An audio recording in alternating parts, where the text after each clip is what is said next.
Greetings and hello everyone to number 30 of the open mic. Glad you could join us today. We have a very special guest that has agreed to join us and talk about a recent Reddit post he made. It's really outstanding. When I saw it, I wanted to get it out there. I actually had another subject planned for today, but this one is really noteworthy. And it's what I think a lot of people need to hear. I think a lot of people were deflated after the decision from the Court of Appeals. And, it didn't, like I've said before, it didn't totally surprise me. I was surprised about them denying all of it, especially about the bones and even the CD to a large degree, but, it is what it is. So anyway, I'm going to go down the list and let everyone just say a brief hello so you can kind of know voices and so forth. And I'm going to get this Reddit post up.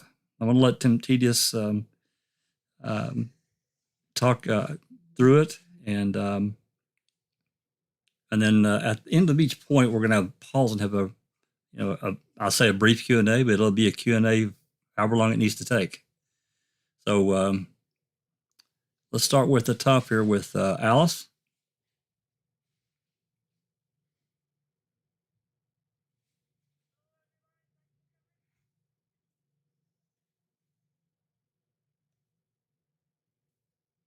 Evie? Linda, checking convictions? Lady Neverly.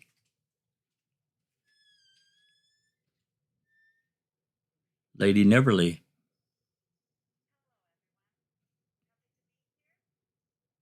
Sapricop.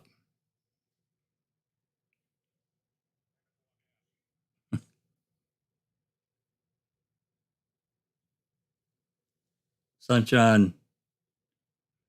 Hey, Sapper, can you mute? Sapper, can you mute? Thank you. Temptedious. Sammy.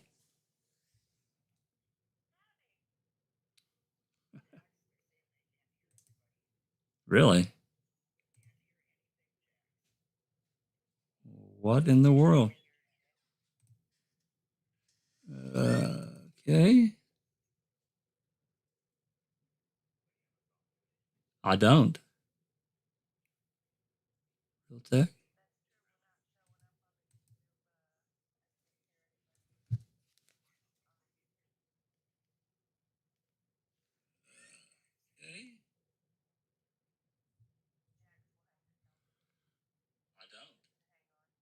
Yeah, hang on. I'm looking at the OBS here. I don't see any.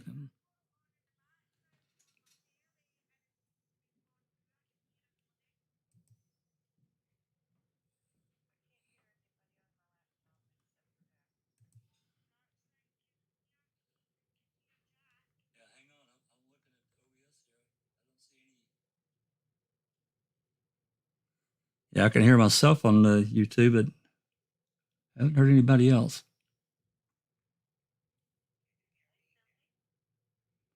I made sure this. I'm looking here. Nothing there.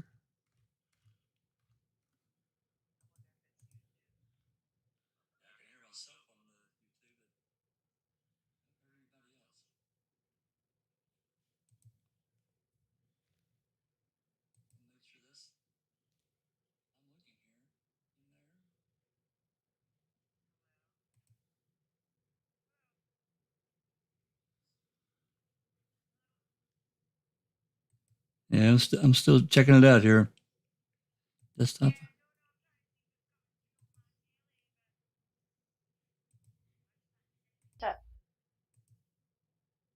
I try it now. Change the Hello? tone. Anybody hear me out there? Can you hear us in the chat? Oh, has Linda been messing with the mics? Eric, I'm going to get you. Eric Banana Man. Try now. Oh.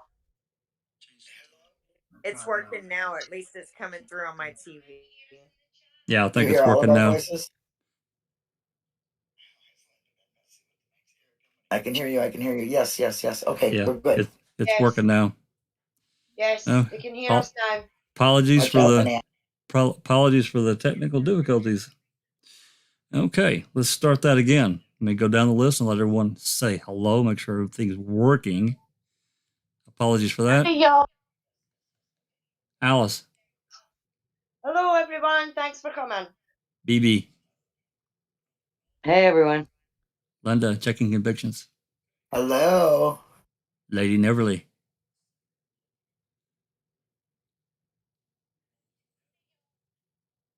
Lady Neverly, One. Sapphire Cop, Totally anti-Manitowoc. Here we go. Sunshine, Hi, everyone. Welcome. Temptedious, Hey everyone. Dr. Silkman. Thanks for coming, sir. I know it's early for you. Good morning, everyone. Got that coffee IV rolling there, do you? Oh yeah, I need some IV coffee. And Sammy. Howdy, howdy, howdy. Okay. With that said, and looks like everything's rolling now. So let me get back over here and I'm going to pull this up. I'm going to pull up Temptedious's post on Reddit, and I'm basically going to hand the mic to him, and I'm going to let him do this however he wants to do it. As I said on at the end of each point, we're going to do a little pause, and any questions, Sammy and Alice and BB, and they're going to be watching for questions in the chat. So as we're going through, if you have questions about each point, jot it down or whatever, put it in the chat, and we'll try to get that addressed. Anyway, Temptedious, welcome, sir. Thank you. I figured I'd start the beginning of my post. I think we can kind of review just by going over what we talked about in the Discord group before we went live on YouTube. It is not great that this denial happened. Really not great, but it's not the end of the world. And I'm not sure who said it in the Discord group, but just because the court doesn't want to acknowledge all this evidence and arguments that Zelna brought forward doesn't mean that they aren't there. There's still a little bit to go before all of her current claims are totally dismissed, so fingers crossed, I guess. Okay, so we'll just skip right ahead down to the list of 10 errors that I identified. That was just kind of a preliminary list. I know there's way more than 10 errors. Okay. So we'll start with number 1, which is just the misspelling of Teresa's name. And that is really just a simple mistake. Nothing is, that's not going to be an error that a higher court is going to look at and examine or anything, but I still think it's noteworthy to point out. It's attention to detail to me, Temptedious. Yeah, I mean, I don't understand how they could get it wrong if they had been reading Zellner's motions and the state's motions. I'm pretty sure the state spelled her name correctly in their replies. So I don't know. I don't know. I agree. Number two, which has been talked about a fair bit, the court incorrectly stated that bones were found in Stevens' burn barrel when they were found in the Dassey burn barrel. That one is pretty egregious, I think, because a court should be pretty much aware of where all bones were found if they're going to be deciding an appeal for a murder case. But, Wisconsin. Number 3. Well, I think that actually, I want to pause on that one just for a second. I think I think that's pretty huge. Yeah, I do too. Yeah. So, this gets back to kind of what we talked about a minute ago. Part of your name being tedious. In the case is tedious. I get that. I think everyone does. However, if they're sitting there thinking, they put it on paper, they committed it, and they're saying, oh, well, there's bones found in the Avery burn barrel when they clearly weren't. They were in Dassey barrel number 2. What? It makes me question, what are they looking at? Is there a clerk that's read this and has fed them this information? I don't really understand how this could go and be so wrong, because it is really wrong, and it begs the question. So my first thought was that they're identifying the Dassey burn barrel just as Stephen's burn barrel, maybe thinking that he owned the entire property or something, so all burn barrels belong to Stephen. But I think that's still that's a bad misrepresentation if that's what they're going for. I don't know exactly how to explain it, because again, I'm pretty sure the state has never said that bones were found in Stephen's burn barrel. no. They're pulling facts out of thin air, it seems like. Okay. Well, is there before we move to number 3? Is I'm going to pause right here and just say, is there any questions about that anybody wants to ask Temptedious? Anything out there here for us, or for So far, everybody's just basically stating that, how disrespectful is that they would even, be that careless to misspell the victim's name. Agreed. Jack, can I just make the point? Please do. I know we'll probably discuss it a little bit later on, but that's just a huge error about the burn barrels, and the reason for doing that, of course, intentionally or unintentionally, is to point the finger at Stephen at all opportunities, including burn barrels that don't belong to him. Right. I mean, he only had one barrel. That's correct, right? Correct. That's the one that had the burnt electronics at the front of his property. But the under burn barrel, I believe that there were 4 altogether, and human cremains were found in the under burn barrel number 2. I cannot believe they made an error like that. That's huge. And even some of the bones in burn barrel number 2 had cut marks or hesitation cut marks, right? That is correct. Cut, burnt, cremate. I think there were a total of about 2 to 4 bones, and they were the larger type of bones. Right. Okay. It just shows their lack of the facts in the case, and it just shows that they didn't review it at all. Well, I think it's awful that they put it pen to paper, basically, is I guess is my point. And it's so wrong. It's an important detail. It's a case detail, and that needs to be corrected. It potentially could point to other individuals, right? Not just even Avery. And to make an error like that is really unforgivable, especially in a murder case. I agree. Well, I think it comes back to the idea of the egotism of the state to know that we can make these errors and nobody's going to challenge us, because I'm pretty sure that even if this were to go to the Wisconsin Supreme Court, they probably won't even hear it. So there's really nobody left to challenge it. Even if she goes to the federal side, I don't see the federal side challenging it either. Well, and that's the I guess that's the bigger point. The error gets magnified as it moves up the chain, because it's once it gets to, if this is, say, the Supreme Court did hear it, and they're reading down this list from the Court of Appeals, say, well, damn, there was bones in his own burn barrel. I mean, come on, this guy's got to be guilty. We have a question from Jennifer. Yep. She's saying, isn't that the barrel that KK called back? Well, did they actually identify the barrel, or did they just say it was? Because it was barrel number 2, if I recall, that they played the shell game with. That is the Dassey burn barrel. So if it went, they unloaded it and it came back, and then he called it back again. So yeah, that would be. You think that's right, Temptedious? Yeah, and I'm pretty sure Zellner even mentioned in one of her first motions that the Dassey burn barrel was searched once, and they found nothing. And then it was searched again after the DCI was at the deer camp. And then when they searched it again, they found bone fragments, which is hard to explain. It is. I mean, they were planted, but I just mean it's hard to explain in that, I mean, I personally believe that Bobby is guilty. he's my number one suspect anyway. But how do you account for that if the bones were planted in the Dassey burn barrel days later by police? I don't know. It looked bad either way. What's a separate count? I was gonna say they pointed that out in MAM too as well. They made a big point about the barrel shell game.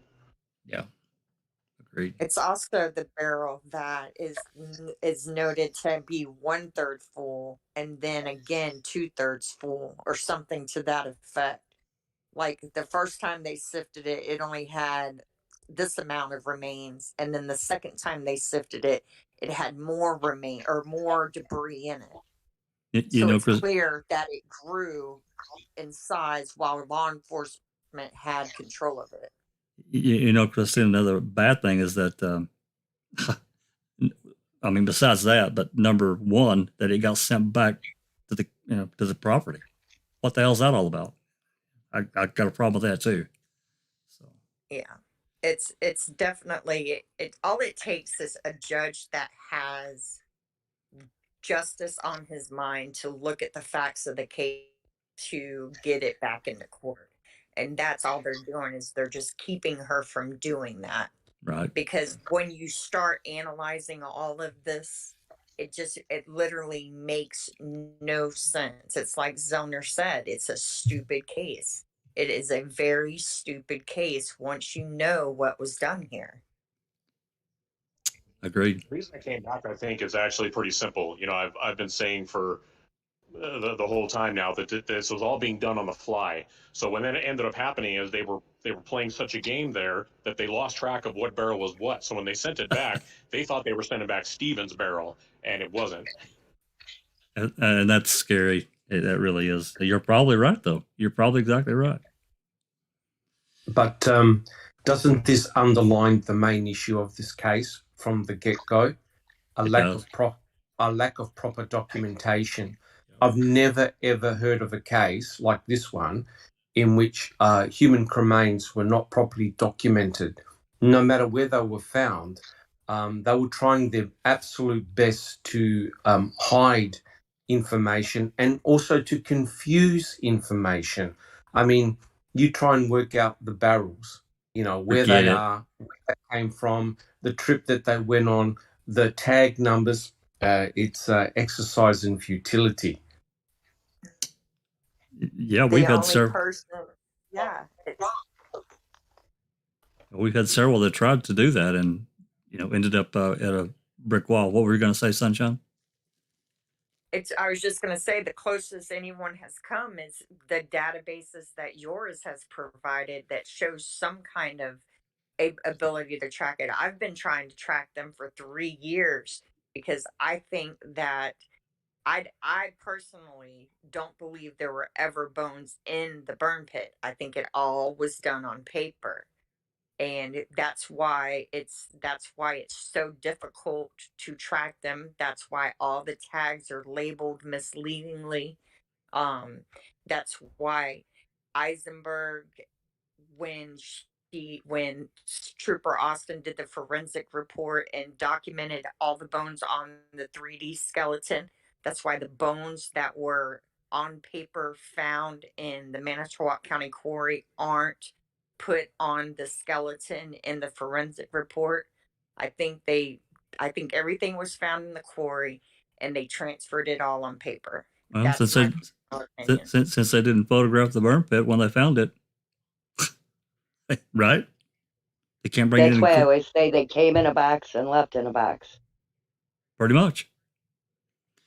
Okay. Any more questions, comments from us, or it's been posted? Anything before we move on to number 3? I have just a tiny little comment, which is redundant probably, but I gotta say it. Otherwise, I'll be like, ah. So, to me, what was stated in this reply, about the Avery Stevens burn barrel versus Dassey, is at best an ignorant mistake. In other words, they didn't read it well enough. They didn't care, and they're like tired of this case, and who cares, right? That just shows you their commitment, which is little. Or at worst, it was a sneaky way to get something into the motion that will stay there forever, unless it's challenged. Gotcha. Yep. Yep. Good Stacy comment. Seabrook says, photographs of the bleach bottles, none of the bones. Say that again. I'm sorry. Stacy Seabrook says, Yep. photographs of the bleach bottles, none of the bones. Yeah, he's right. You know, take a photograph of the an empty bleach bottle, and that has nothing on it at all. Nothing. There was no blood on it. You know, it's crazy. Forensically, it was terrible. I just want to add in here, I honestly believe, in all honesty, for real, this was intentional. This is another stall tactic. This is all that they do. They're very strategic. Agreed. They don't want a hearing or this back in trial. There's just no way. No way. Okay. Any other comments before we move to point 3? We good? All right, Temptedious. Point 3. All right, point 3. So this has to do with the bullet that the state said was shot through Teresa's skull. And the court, in order to minimize Zellner's evidence that she presented about wood in the bullet and the lack of bone, incorrectly said, that the state never suggested the bullet went through Teresa's skull, which is false when you read, I hope I'm pronouncing his name correctly, Jensen. Yep. The medical examiner. That's right. So he was specifically asked what evidence he had that led him to believe that the bullet struck bone. And in reply, he pointed to the DNA. He said blood, but it was DNA on the bullet, suggested to him that it passed through the skull when the brain was intact. So this is like, I don't understand how they missed that unless they are just totally ignorant of the case. It seems that they didn't review Zellner's motion, so I don't have any doubt that they didn't review the whole entirety of the trial transcripts. But again, I think the main point there is that they're trying to minimize Zellner's new evidence about the bullet because she's detected wood on it and a lack of bone, which totally discredits just discredits Dr. Jensen's theory anyway about how her DNA wound up on the bullet. And personally, in my opinion, the presence of wood on the bullet almost discredits that the bullet could have been shot into Teresa and out of Teresa at all, because we know that there would be a lack of velocity, and how could it have enough velocity if it traveled into and out of Teresa to also have enough velocity to have wood embedded in it? There's too many questions, and there should have been a hearing order to that issue to have the experts called and answer questions, but here we are. I agree. And with a 22, we've had many discussions about this here, about it's just not a powerful enough bullet to have traveled through wood or through a person and then strike wood, or vice versa. There's just no way. Yeah. And, if it did travel through wood before it hit Teresa, then it wouldn't have exited Teresa's body, I don't think. It would have remained inside of her and been burned up in the burn pit. Exactly. Well, and I went back today because I saw a post on the MAM sub, and I went and reread at least a good chunk of Jensen's testimony. And, the thing, though, with everything that he said, the underlying theme that the state brought in, they can argue whatever they want. It was 2 bullets, and then when Eisenberg got on, they started talking about the 2 skull fragments with bullet holes. They it was an implied thing. Even if, whatever Jensen said, it was still implied throughout the entire trial. Got 2 bullets, 2 bullet fragments, 2 pieces of skull with holes in them. They got bullet holes. Come on. I mean, they had to show cause of death, and that was how they were showing cause of death. Exactly. Agreed. Okay. Q&A before we move on to number 4. Anyone? Comments? Looking good. Yep, look good. Okay. Anyone in here got questions? I'm not over on the Discord side. Let me look here. Anybody's got their Christina, you got a question, comment? Got a comment. I also reviewed Jensen's testimony again today, and did you know that when he went to do his analysis of the bones, it says in his testimony that it was him, Dr. Eisenberg, and all 3 DAs that prosecuted I saw Stephen. that. I saw that. Yeah. Yep. And I find that very interesting because I'm sure they were informing him of what he was needed to say in order to get the fragments connected to the crime. Isn't that interesting that they would go? Yeah, I find that very, very suspicious, to say the least. I do too. Yeah, I don't like it. Jeff Jones says, "Hey guys, glad to see y'all explaining this so clearly. The state of Wisconsin doesn't even know their own case. Pure shame." Truly is. And, that's another thing, Temptedious, throughout their decision is that they quoted the trial transcripts multiple times. So that tells me that they're really wanting to anchor a lot of what they're saying on the trial transcripts, but they conveniently left out Dr. Jensen's testimony.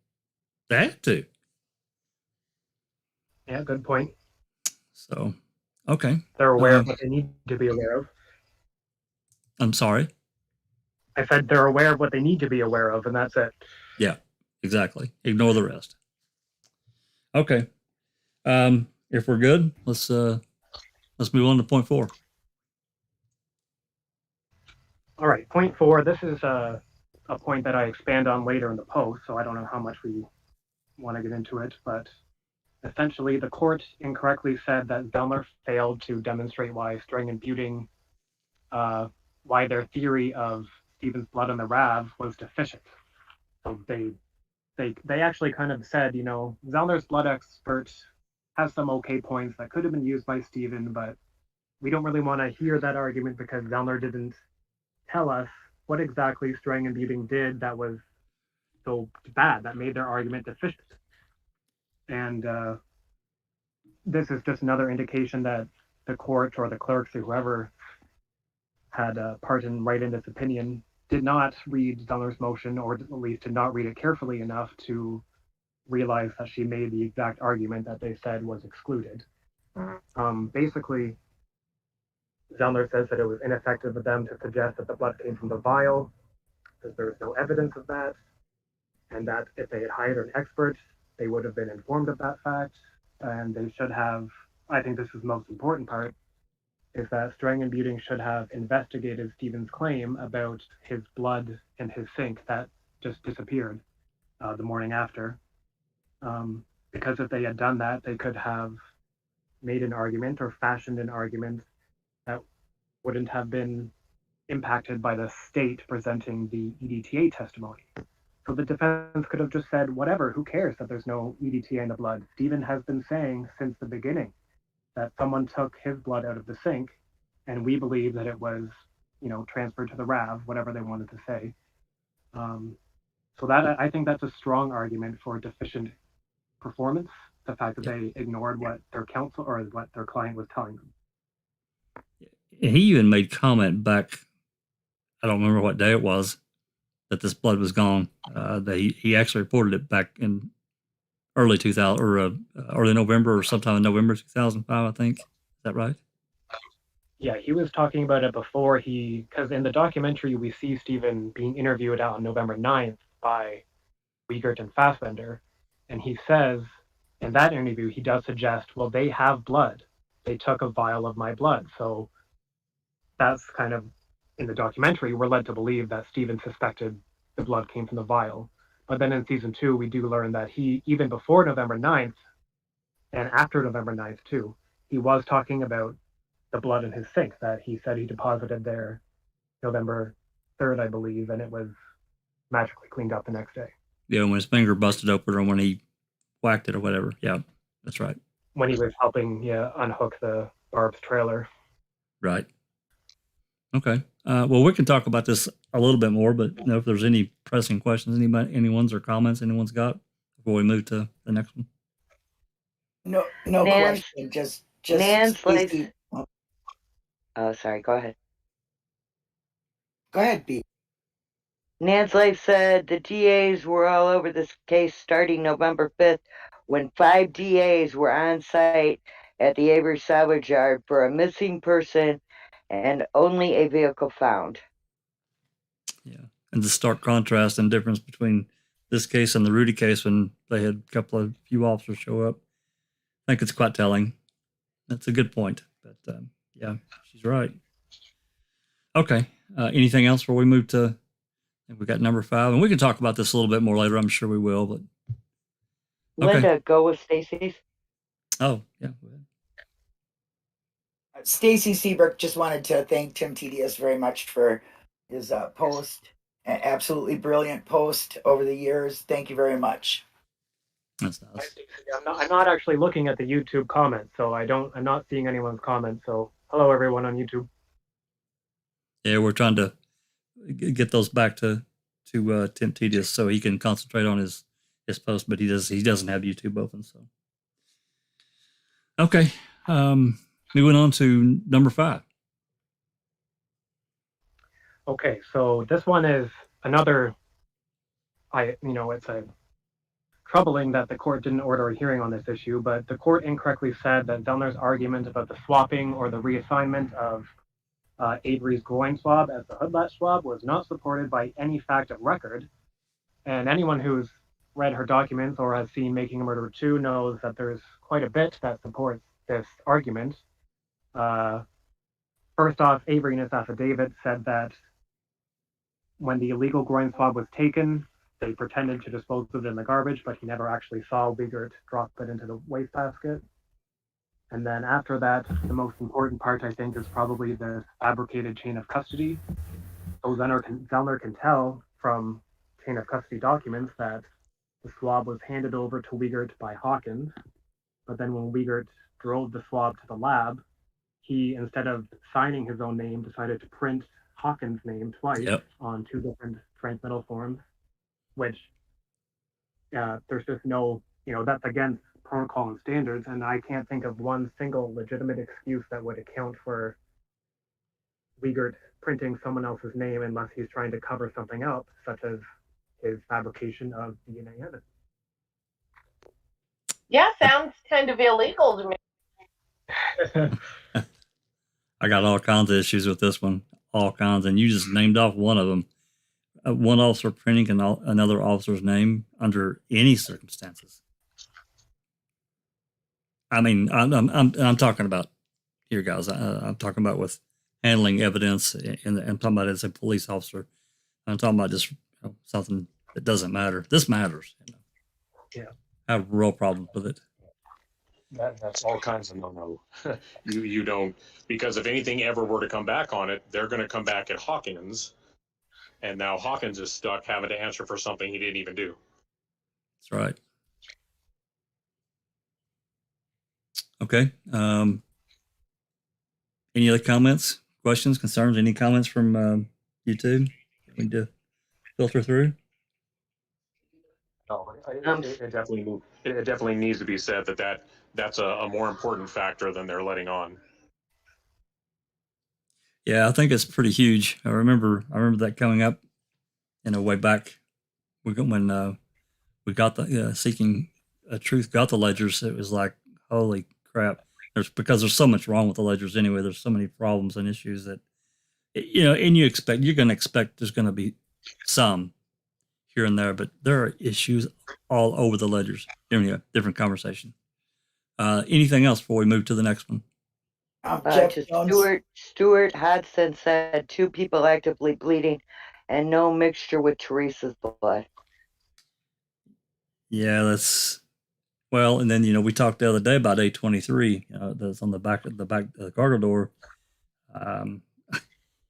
Whatever happened, if somebody else is bleeding, and I think we can all probably say it's probably the killer got hurt in whatever fashion, and they bled on that back door.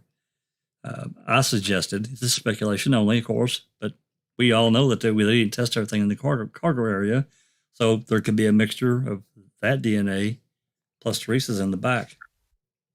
I don't know. Jeff Jones says, if they falsified one report, what's to say they wouldn't falsify another? Of course. Jack, if I could just make the point, isn't it very interesting how the entire case is central to the fact that Stephen Avery was actively bleeding, correct? Absolutely. That's the case that they went on, that he was actively bleeding, leaving his blood in the RAV4.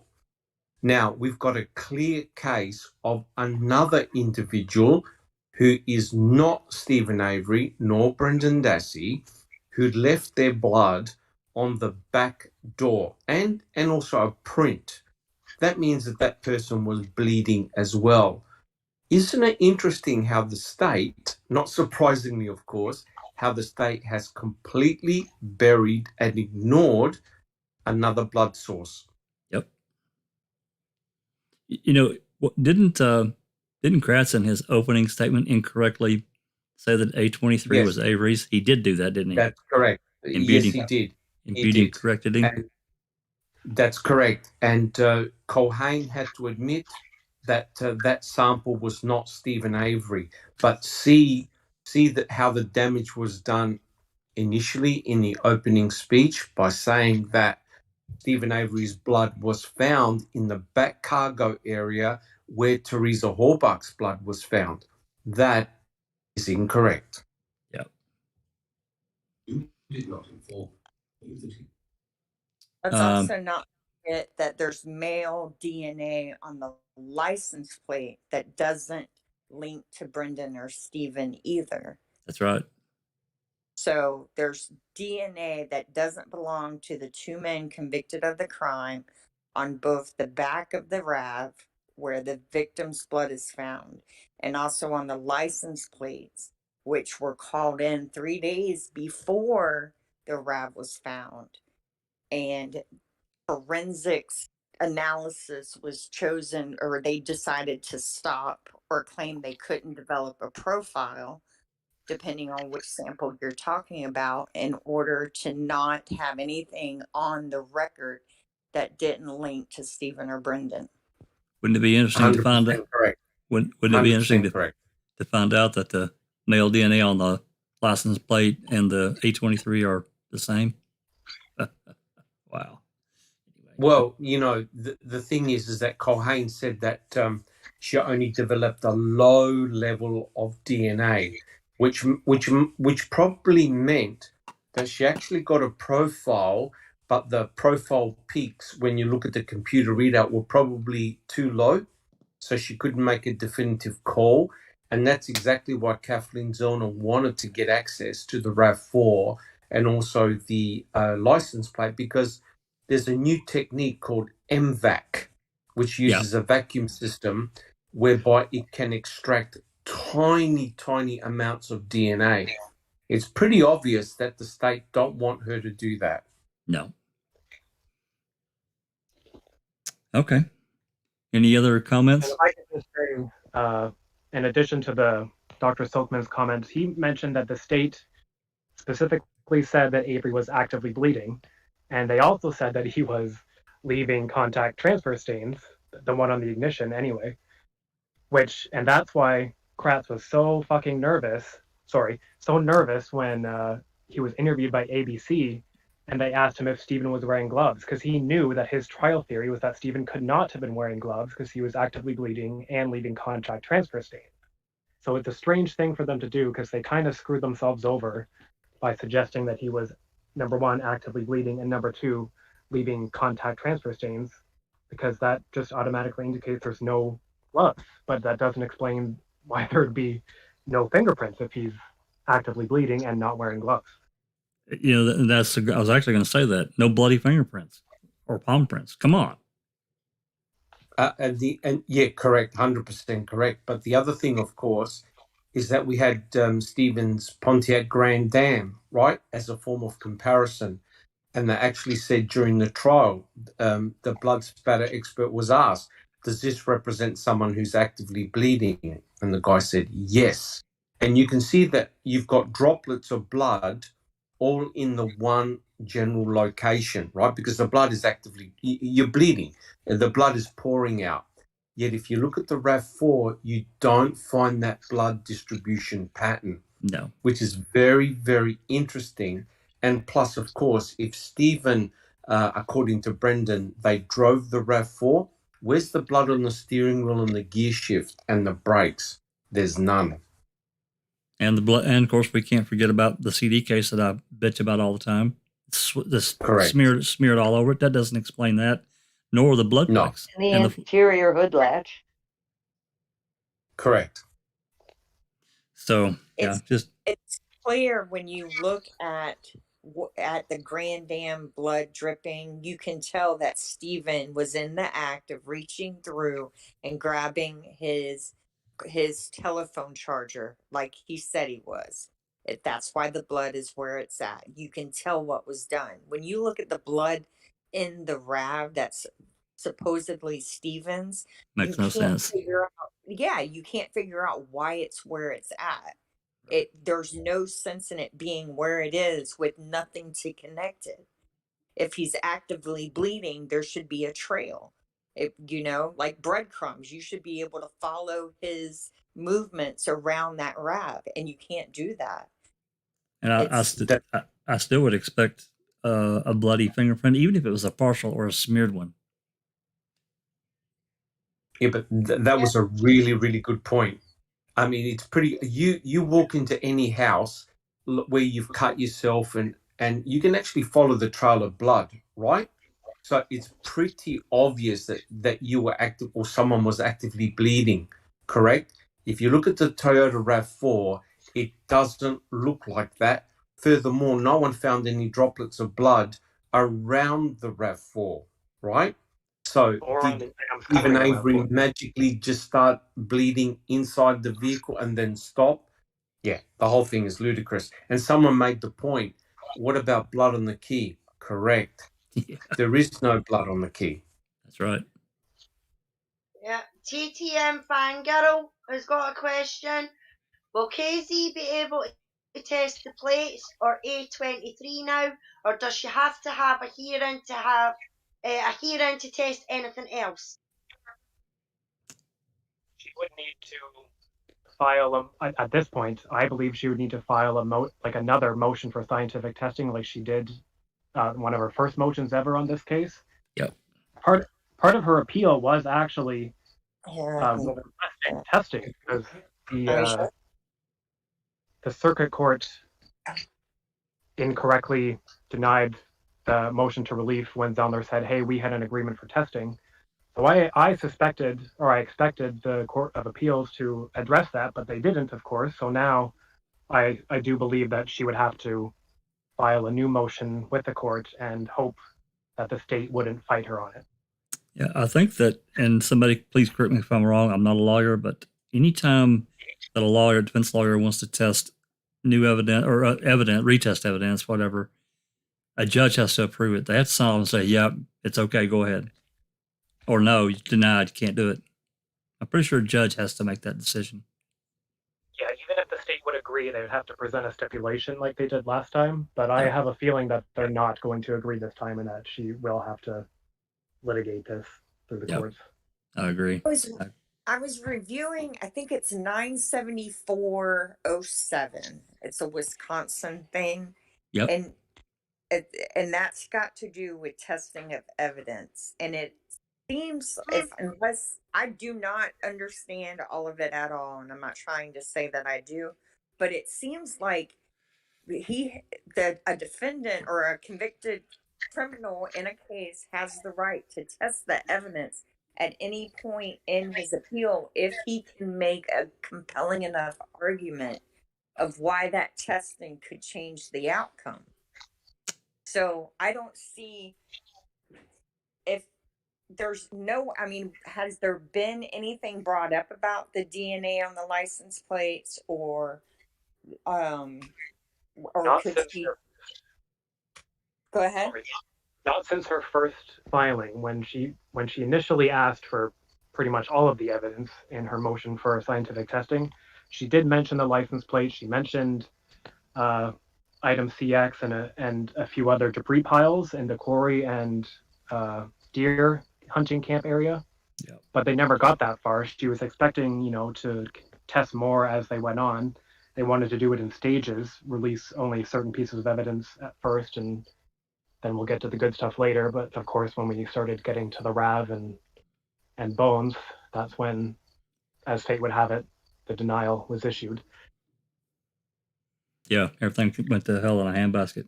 Yeah. Yeah, that was, well, it all started in June of 2017. So, yeah, here we are. So, okay. Any other comments, questions, concerns? Anything from the chat, guys, I think we're ladies? Okay. All right, Temptedious. Sorry, Jax. TTM had another question, but she asked to test the things in the past, right? Why didn't they give her those, but gave her other things to test? Who decided what she could test and what she could not? That would have been done to the courts, wouldn't it? I think that the first round of testing, if you look at all the evidence released, was either evidence that was Avery's DNA or that contained Avery's DNA. So there was the blood, there was the key that had Avery's DNA. Yep. The hood latch swab had Avery's DNA. So I don't know if that was Zellner's argument that because it's Avery's DNA, that's the stuff that we should get. There's no debate. It's my client's DNA. We should be able to test it, kind of thing. And then eventually they moved on to the bullet. They gave her the bullet just for a visual examination, basically. And I'm not sure what else would have come beyond the RAV and the bones. I think that she really did want to test pretty much everything that she could have got her hands on, but I'm not sure exactly, but I think that that's telling, that the first round of evidence was just evidence that was or contained Avery's DNA. And then they were going to move on to another round. Sorry, BB, go ahead. Crockett Thompson, didn't Willis make a directive where all biological materials can be tested in the future? He made an order for blood testing, and Zellner did make an argument that that should apply to other pieces of evidence, but the appeals court just rejected it, and they didn't even, I'm surprised they didn't really say, yeah, you can test the blood. So it was for evidence, wasn't it? That was for the EDTA evidence. And yeah, I think so. So yeah, I think that for evidence. It wasn't actually for any other evidence other than that. Yeah, that's right. But one of Zellner's argument was that because they had been discussing additional testing, that Judge Willis's order should apply to the evidence that they discussed, and the Court of Appeals said no. The order is what the order says, and that's it. There you go. And Angie Dickinson says, if they deny KZ again against testing the RAB, what can she do? Demand testing the RAB? It's evidence. If the court denies her, I don't know what else she can do, and unless someone else can maybe speak to what would happen if she filed a habeas petition to challenge that in federal court. I have no idea. Yeah, that would have to go to the Wisconsin Supreme Court, or like you said, federal, I would think, to get it overturned.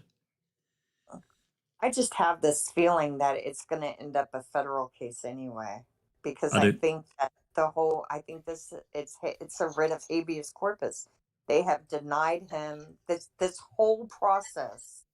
His whole interaction with the criminal justice system has been in stark contrast to how a human being in the United States is supposed to be treated, period.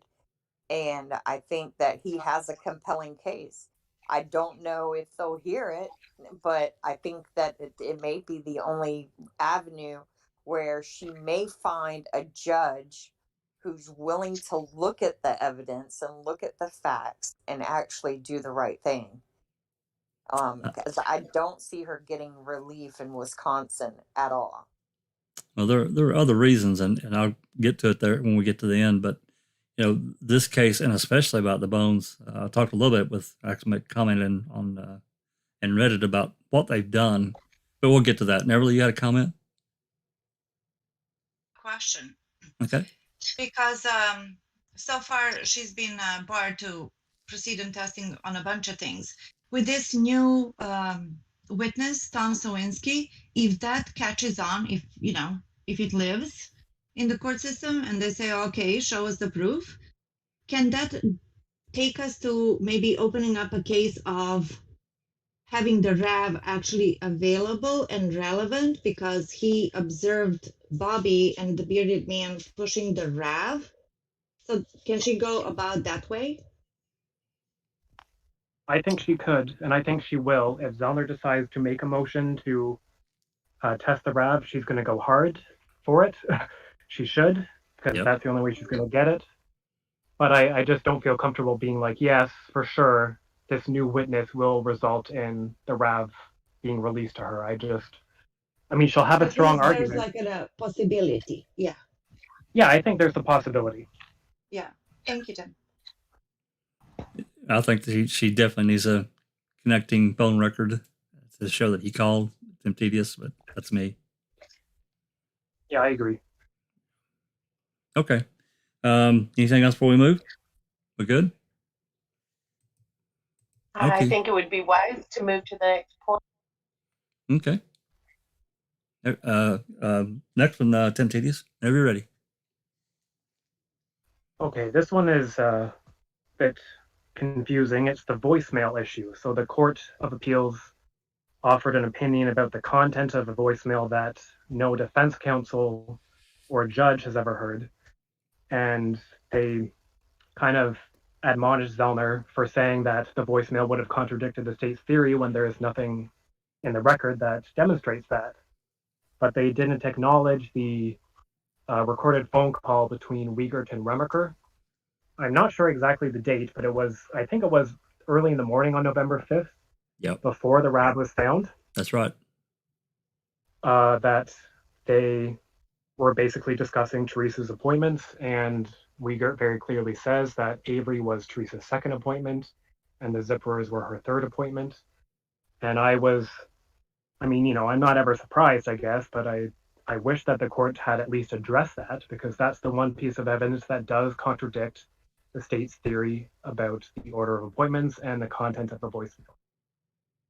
Yep, agreed.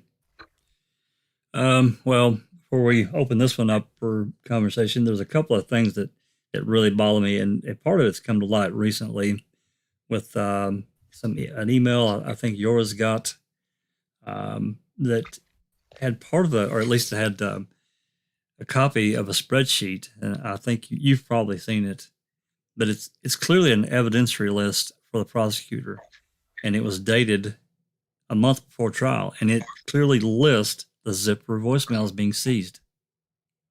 This is January of 2007. This is a month before trial. Why is that on his list if they don't have it?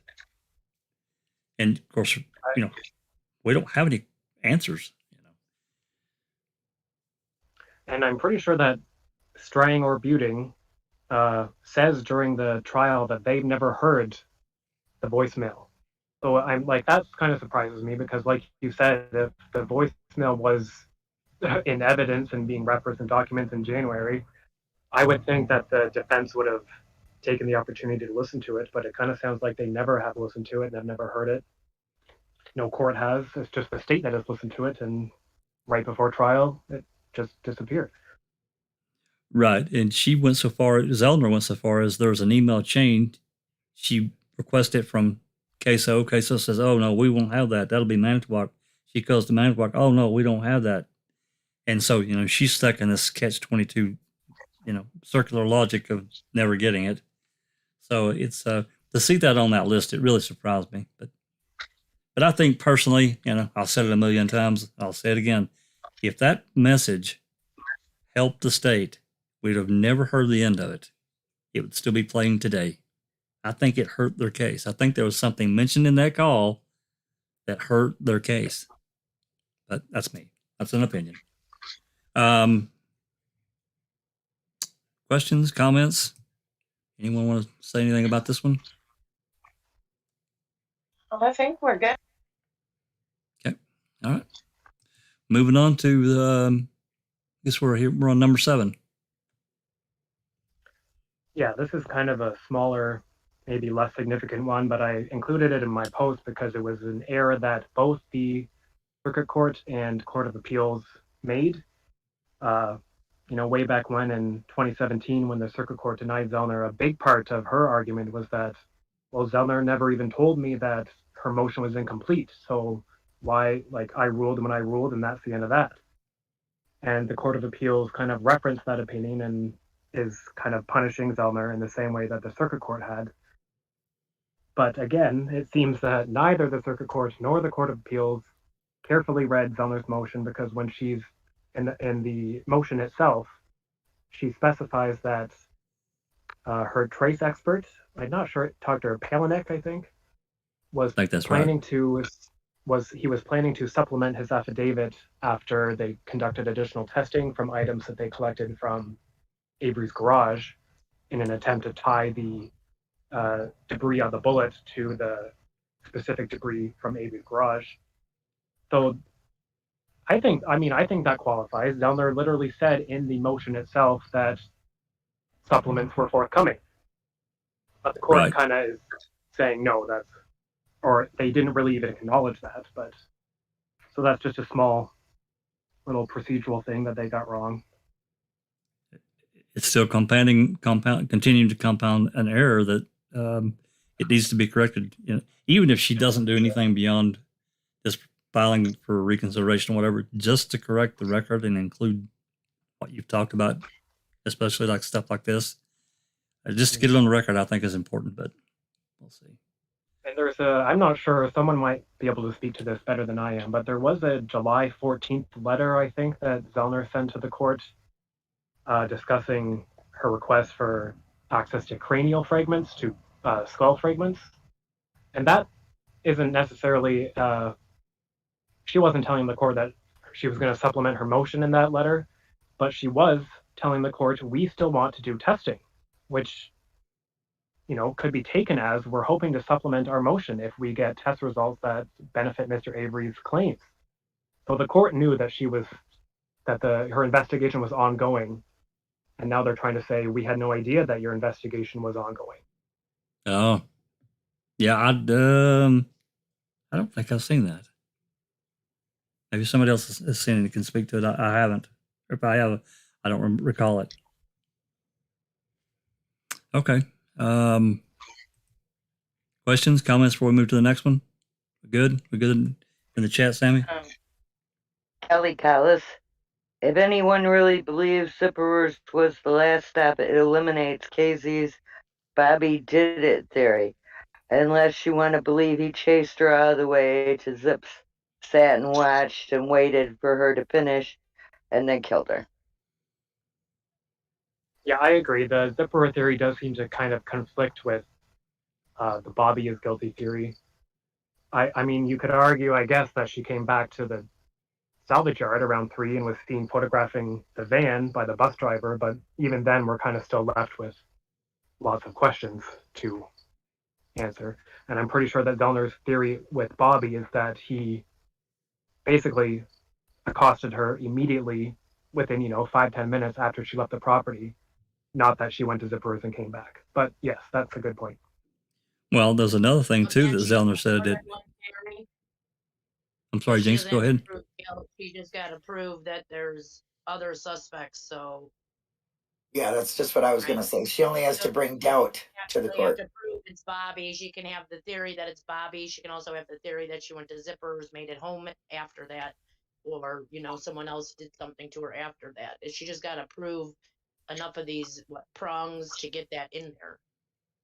Yeah, and that's why it's so frustrating that the court didn't address the phone call between Wiegert and Remacher where they talk about Teresa leaving Avery's property. Right, the order of appointments. Yeah. Sunshine? Well, I mean, Bobby could have ran her down after she left photographing the van and set up an appointment after she left the Zippers. Like, she could have said, hey, I can take a picture of whatever. Let's say that's the ruse he used. Why don't you meet me here after I go and do this? Because I told them I would be there between this time. And it all could still be correct. Well, remember. Left it. He could have pulled her over. They could have discussed a hustle shot. She said, yes, let me go take care of this client. They're on the books. I'll meet you here at this time. And then he could have accosted her. Remember, during Zellner's Q&A, She said that there was non-telephonic communication between Bobby and Teresa. She did That's say right. that. I'm So, sorry, but if that was true, she would have used it in her motions in the Yep. past 3 or 4 years. I don't I'm with you disagree. on that. I don't disagree with you, Jinxie. But I'm just saying what she said during that Q&A. Anyway, Well, maybe she's planning on getting Bobby on the stand and questioning him, and he's going to admit that it was a face-to-face contact. Yeah, but if I she's don't learned this, think- if she's learned this information and she has information, she only has a limited amount of time to get it submitted to the court. Can't just wait. Exactly. Can't hold it. Yeah. Eric Banana Man says Zipper's message was Dassey's message. And I told him to my go watch opinion. my video to prove why it's not. Well, I mean, a lot of people Yeah. do believe that because they had control of everything. We have to understand that. I don't think it is, but hey, I'm okay with that other theory. And like Jinx said, it really is. She only has to prove doubt. So she's just putting doubt there. That's all it is. She doesn't have to prove the killer. That's not her job. It's just No. to prove doubt. Right. Can Agreed. I just make a point? Please. It's really fruitful that we're having this discussion, but it also reveals a big issue, and that is there are potentially competing theories here. And the Court of Appeals, and I'm sure the Circuit Court, likely made the same comment. Oh, Avery is now changing his theory. So it's important, I believe, that if Kathleen Zellner is going to file a new motion, that she's absolutely crystal clear what she wants to push. If she believes that Bobby Dassey now makes a perfect Denny suspect, especially if the observation of Tom Sawinski can be corroborated. But one must be very careful in what theory you want to push, in terms of the Zipper's phone call, or did Bobby meet her at this particular time, et cetera, because the more weaknesses that you have in your theory, it is so much easier for the Court of Appeals to simply dismiss. Yeah. Well, I think, Doc, that's also why it's so important that we know there's 2 voicemail messages, that we have them both. I think that it's crucial. 100% agree. Okay. Any more comments, concerns before we move to our next point? We're on, I think we're on point 8. You ready to go over there, Temptedious? Yeah, point 8. The court, they did address the Zellner's Brady claim relating to the VLCD and 7 DVD forensic image. So this is more about the forensic image, because there was kind of 2 Brady claims here. One is a non-disclosure Brady claim, and that's the VLCD that was withheld. And then the 7 DVD forensic image is the late and deceptive Brady disclosure Brady claim. And they kind of addressed it, but they didn't address the most important part of Zellner's deceptiveness argument, which is that the state was acting deceptively by telling the defense that the computer was a or that the forensic image, was a copy of Brendan Dassey's computer, when they knew that it was a copy of Bobby Dassey's computer, who was one of their Denny suspects. So and another thing is that the state themselves, they never addressed that argument either. They totally avoided Zellner's argument that they were acting deceptively by labeling the computer as belonging to Brendan when there was no evidence, and Brendan was in jail, and the disturbing searches continued after Brendan was in jail. That's right. And another point, just one more point of interest about Bobby, is that the court kind of, I guess they just misunderstood. They addressed this argument of Zellner saying that, we know that Bobby is the user on the computer who looked up some disturbing images.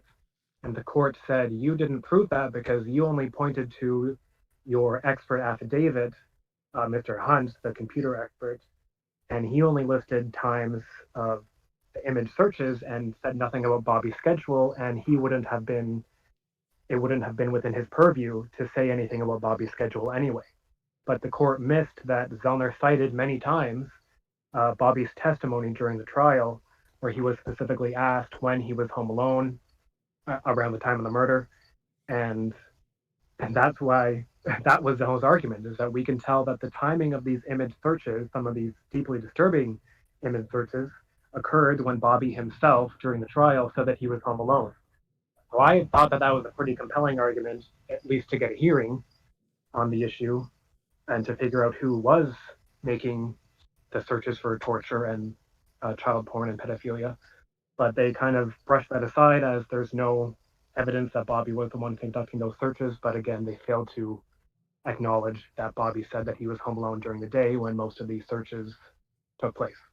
Right. Brennan and Blaine were at school.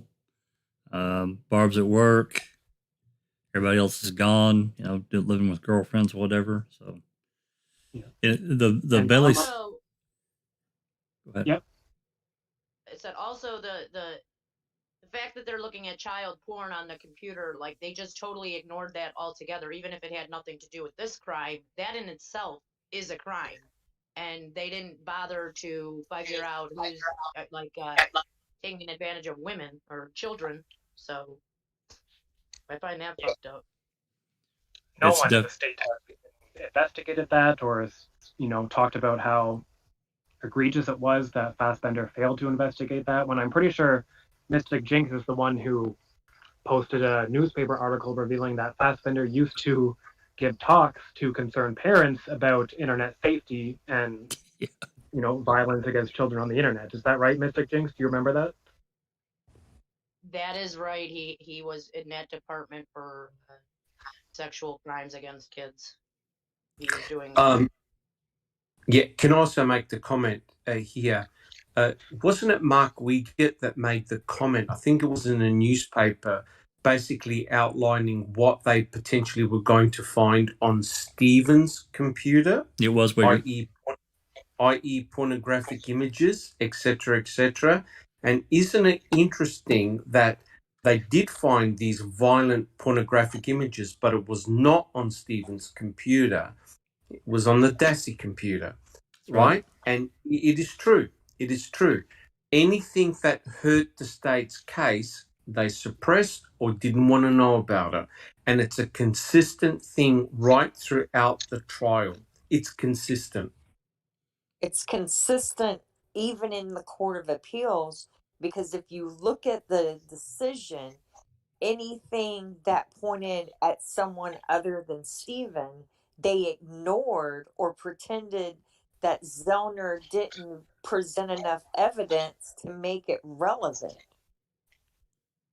Well, I mean, to me, and Temptedious has done a fantastic job to summarize everything, but it seems like the Court of Appeals has got some type of legal reason or excuse to basically dilute everything that Kathleen Zellner has put forward. And if I could just read just one sentence, this is from the Court of Appeals. Right, this is about the Veely CD.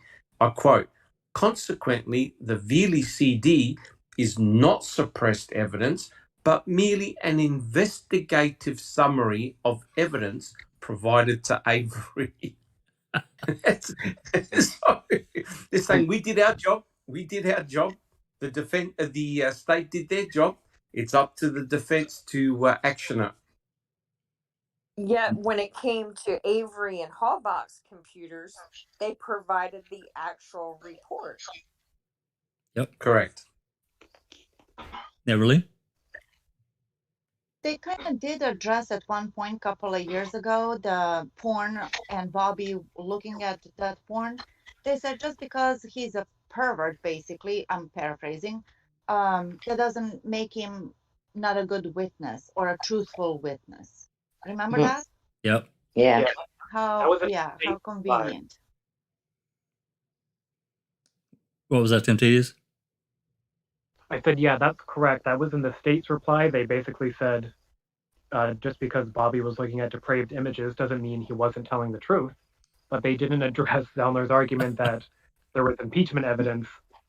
Also, in addition to the violent porn, there was also evidence that did show that Bobby wasn't telling the truth, which they kind of avoided mentioning.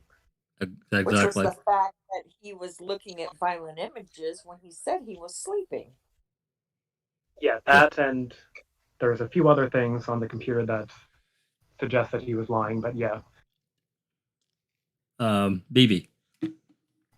Eric Banana Man said, broke the Wisconsin child pornographic statute.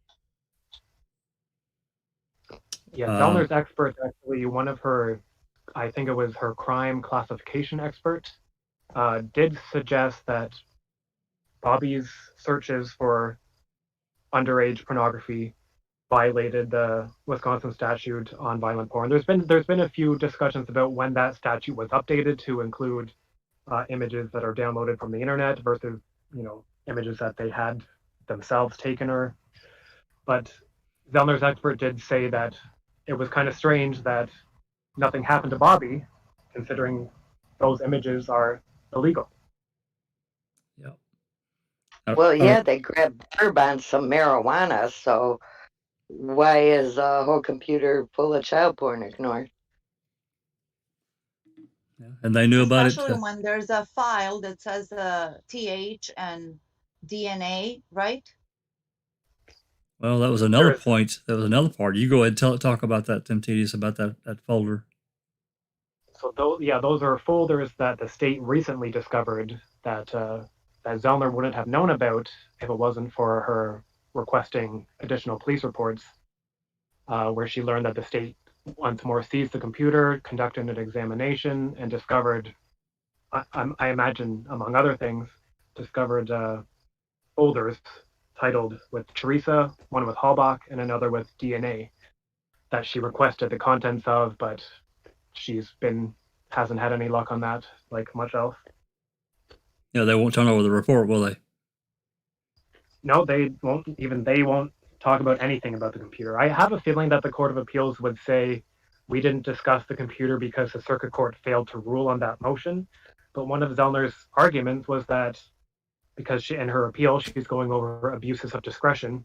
So one of her arguments was that it was an abuse of discretion for the circuit court to not rule on that motion. So I still expected the Court of Appeals to say something, but they totally ignored it. And I don't know if Zellner will be able to get that information from the second forensic examination and those folders. So I don't know. That's bad.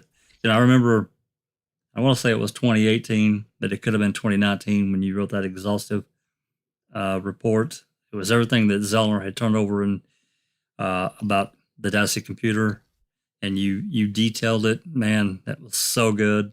I get so angry about that Belly CD, dude. Oh my God, I just see red about it. I do. I just see red because there's just all kinds of problems with it. And I'm not going to detail everything, but you know, when all that came down to brass tacks and that discovery material was turned over, the CD, plus we always forget about that 2,400 page report. It's gone. It's just gone. As far as I can't find any hide nor hair of it anywhere. After sorry, Jax. No, go ahead.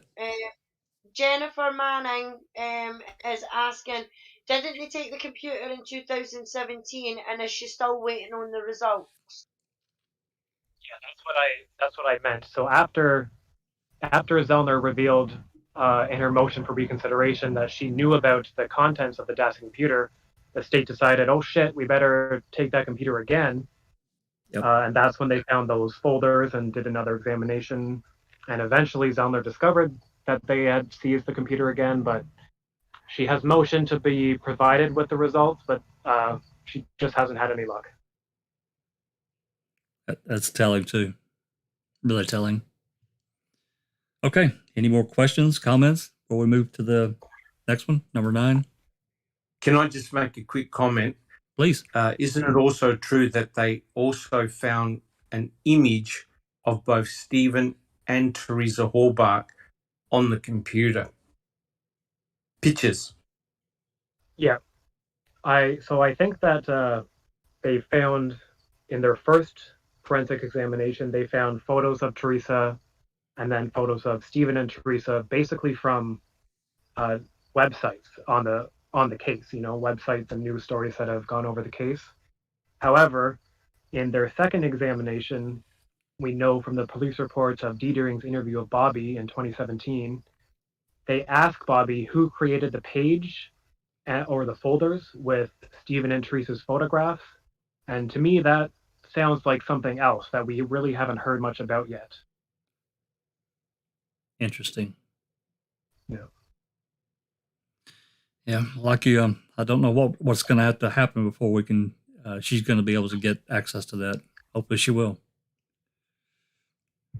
Okay, let's move on to our next point. I think we're on point 9.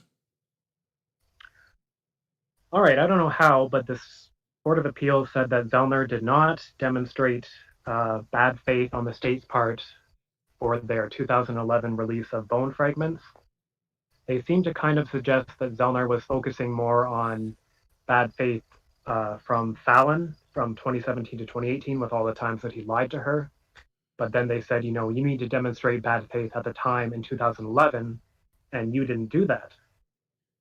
I think that they must have been forgetting that, immediately after the bones were released, they withheld the report to prevent their actions from being exposed. They didn't contact Avery to give him a chance to test the bones in 2011. And although they did mention Fallon's lies, they kind of misrepresented what the significance of his lies, because he's lying because he's trying to cover up his bad faith from 2011. So Exactly. I don't understand how the court came to this conclusion. They did. It's also interesting, of course, maybe it doesn't have a place in any of this, but of course I think it does, is what Williams pulled. This phone call that allegedly was going to Fallon, he ends up calling Zellner about, we better check the bag to see what's in there. I don't know how a lawyer of his, he's been around a long time. How does he make a mistake like that? I just don't, that's a moot point, I guess, but it also... It's not a mute point. That guy knew he was doing it, if you ask me, because it says Zellner's law offices, may I help you, or whatever. You know what I'm saying? There's no way. He's not that dumb. He didn't work for the state that long. I agree. I was just going to say, I don't know what Zellner's outgoing message was, but I have a feeling that you would have been able to tell that you were calling Kathleen Zellner and not Attorney Fallon. Agreed.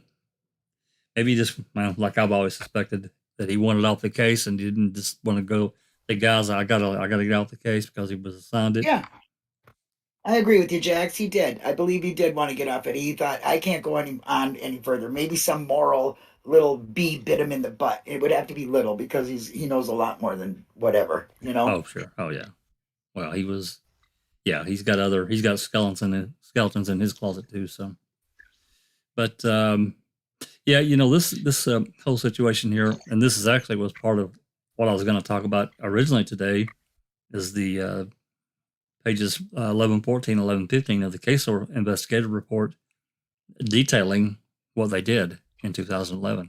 And it's very clear to me, and it's also interesting. We can tie this in as well. I think you may even talk about it in your post. I can't remember about the Hallbox calling and requesting these remains. It just so happened that Avery's done with his direct appeals.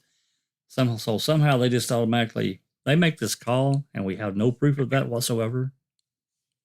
Sorry, they've introduced evidence. They've introduced something now during their ruling here, their decision. Something that I've never seen. It's been a while, but I don't think the 2011 CASO report specifically says that the Hallbox called and requested, does it? Or No, does it just say we're it does releasing the not. bones? They just said that it does not say that the Hallbox requested the bones. No. Well, I don't know even if the Hallbox, sorry. No, you go. Even if the Hallbox did request the bones, there's no saying there wasn't a phone call a day or two before that saying, call up tomorrow and request the bones, and we'll see what we can do for you.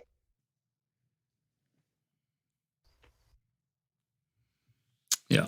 So, I just think that that whole thing.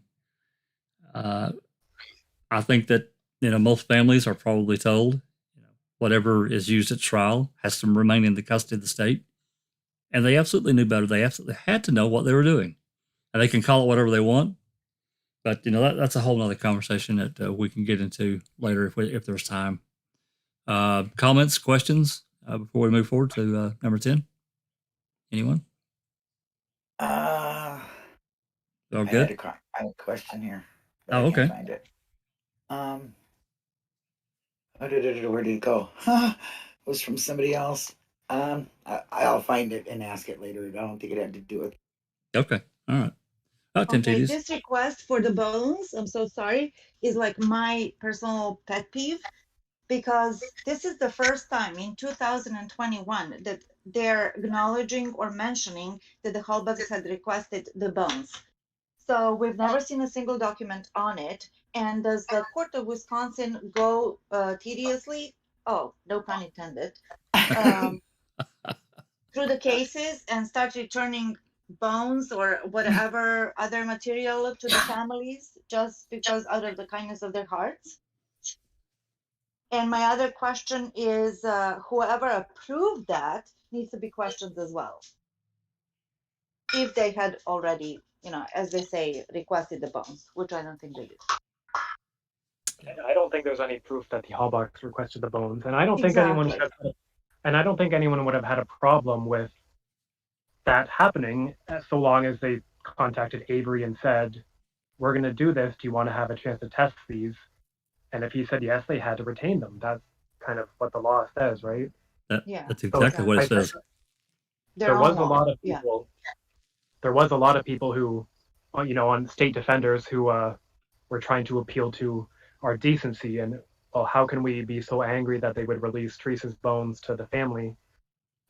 Wouldn't you want that too? Blah blah blah blah blah.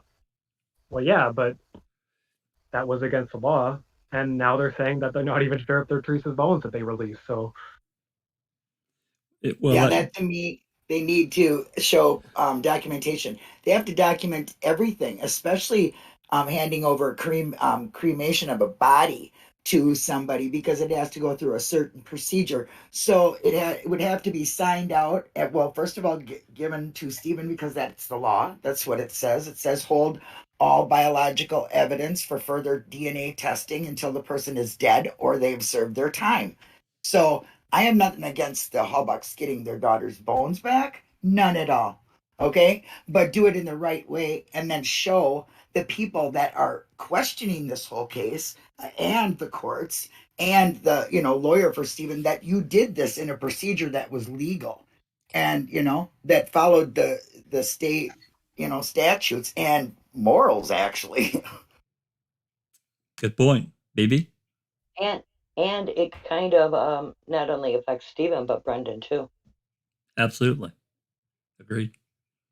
Sunshine? Before you give them back, you have to acknowledge that there were human bones in the Manitowoc quarry, which is something that they have tried very hard to keep from putting on the record because it goes against their theory at trial. And so this whole process with the bones is more of a CYA, and it has nothing to do with closure for the family. It is trying to destroy evidence that will exonerate Stephen, plain and simple. That's all that it's about. And it's not included in the motion, so it probably shouldn't be being discussed, but the timing of it says it all. I just have a feeling that it wouldn't surprise me at all if we didn't find that Fallon or Gone was on the mailing list and received notification that there was testing money available for this type of evidence, and they knew that it could help Stephen get free. Well, and so what was that post that Jinx found? That newspaper article is $1 million that they got. Yep, that's exactly what I'm talking about. And that happened. That happened right before the bones were released, like July, wasn't it, or August? It was the day before, wasn't it, Mystic? There was 2 grants given to them. One was in August, shortly after another man who got out with the Innocence Project had his case reversed in 2010.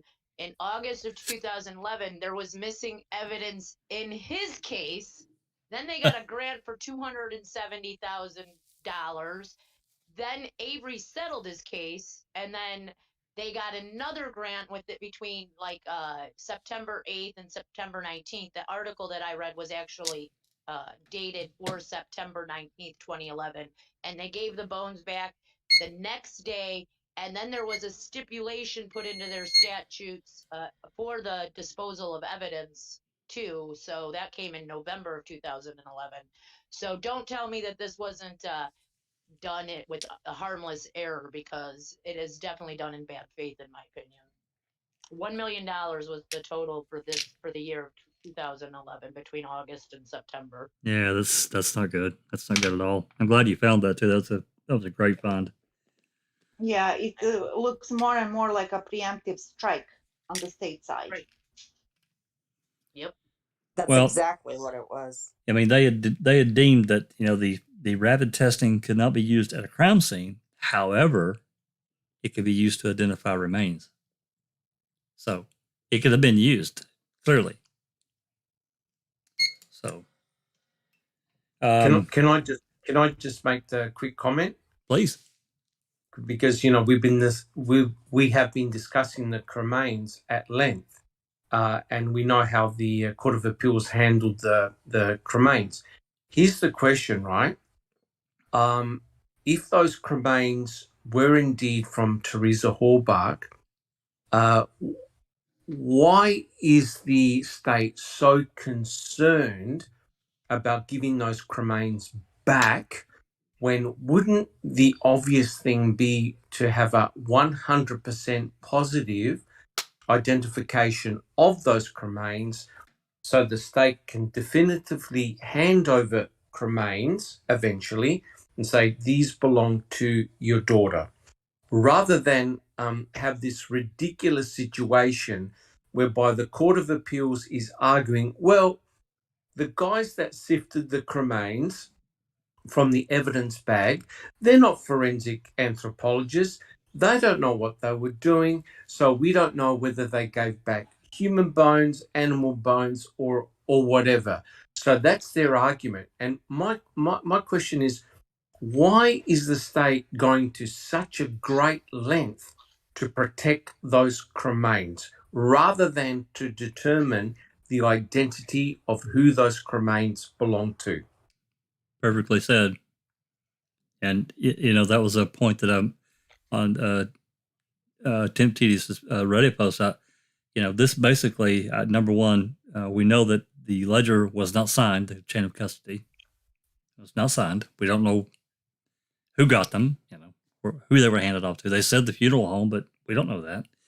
But number two, and it's exactly what you just said, is that, as a person that's lost a daughter, a family member, I'm not the only one. There are others that have too. I mean, I just couldn't imagine going through what the Halbachs went through, and then just say they come up, well, we want the bones back, and the state would actually have the audacity to say, well, we're going to give you back some bones, but these could be some old gopher bones. We're not really sure. We think they're your daughter.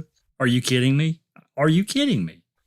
I can't. Yeah, sorry, I can't see it, Doc. I can't. So we know that's all garbage. It's a cover story, because in the Court of Appeals, and I quote, the Halbach family requested these bone fragments for purposes of its own, likely for closure, but that does not vest these fragments with evidentiary significance.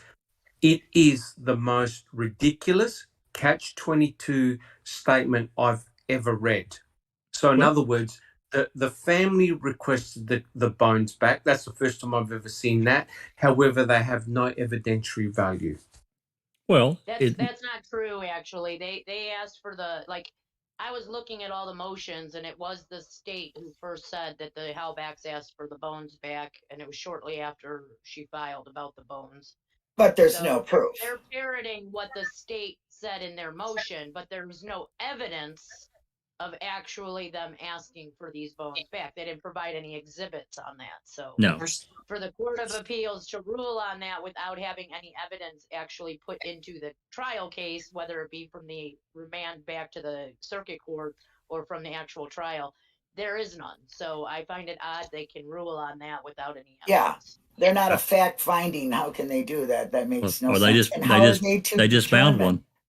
Well, how are they to determine what's evidentiary or not? They have no idea because in this new micro vac stuff, they can pick up DNA by the very very littlest. I mean, you couldn't even imagine. I'm sure Dr. Silkman would know what it was. But if they even touched human bones that belonged to her and rubbed in a bag for a while or in a box, and they separated it, you'd get that DNA. I would believe you would. That's what they say. That's how good it is. So they can't say that that's not evidentiary because DNA has improved. And if you have biological evidence, DNA can prove something different from before. How can they tell it isn't going to be different? And it wouldn't Right. have made a difference. Evie? Bob Bailey says because they're hiding something, Silky. Yeah, no doubt. Yeah, we know that. That's absolutely obvious. But the answer is, what are they hiding? What do they know that we don't know, that they don't want tested? Well, They What? don't want tested those bones in the quarry because their whole theory at trial was that he never left his property, she never left the property. Therefore, there would be no reason for any bones to be anywhere else but on his property. So they're trying to save face there.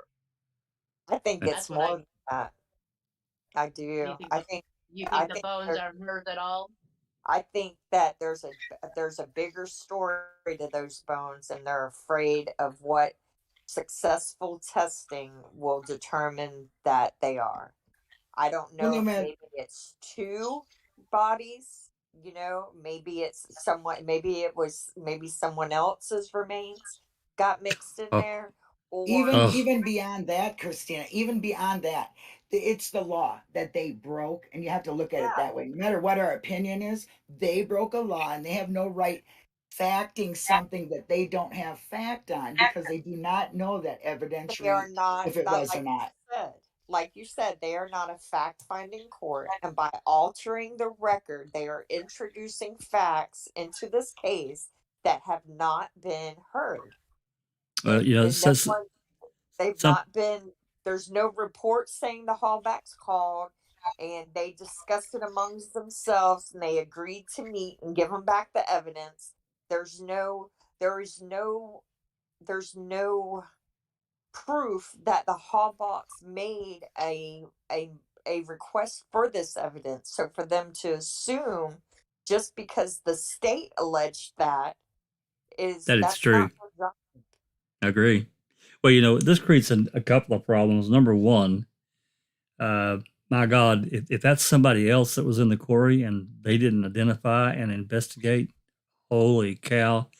Number two, and this is probably more in line with what I see, is they just basically put a big stamp of approval on, is that they've created this, they've got a blueprint now. And if they just kind of follow it, the Court of Appeals said, hey, we don't know, what they gave back. They could have been anything. But, they failed. They completely failed to talk about the CASO investigative report and what two prosecutors and these law enforcement officers did in September of 2011. They completely ignored it. That they had Eisenberg's report, and that's how they did it. It wasn't like they went and guessed. They had a report. So It's also telling that this is a per curiam opinion, which means that just because they did this to Avery, they're not saying it's okay for them to do this in another case. right. They use this case as an excuse to do this again. But it's They're okay they making did fact. this to Steve and Avery. And I find that very telling. And that's what that goes back to the habeas corpus, her attempt to try and make this a habeas corpus case, or if she has to, because you do not treat American citizens this way. The Court of Appeals is not supposed to take the state's word for it without the circuit court ruling on this. This should have got an evidentiary hearing. But This too many CDD questions. Yep, it is not their job to just assume just because this is what you think happened, this is why they did it. That's not how it works in the Court of Appeals. And Yeah. for them to do that, that's setting a precedent.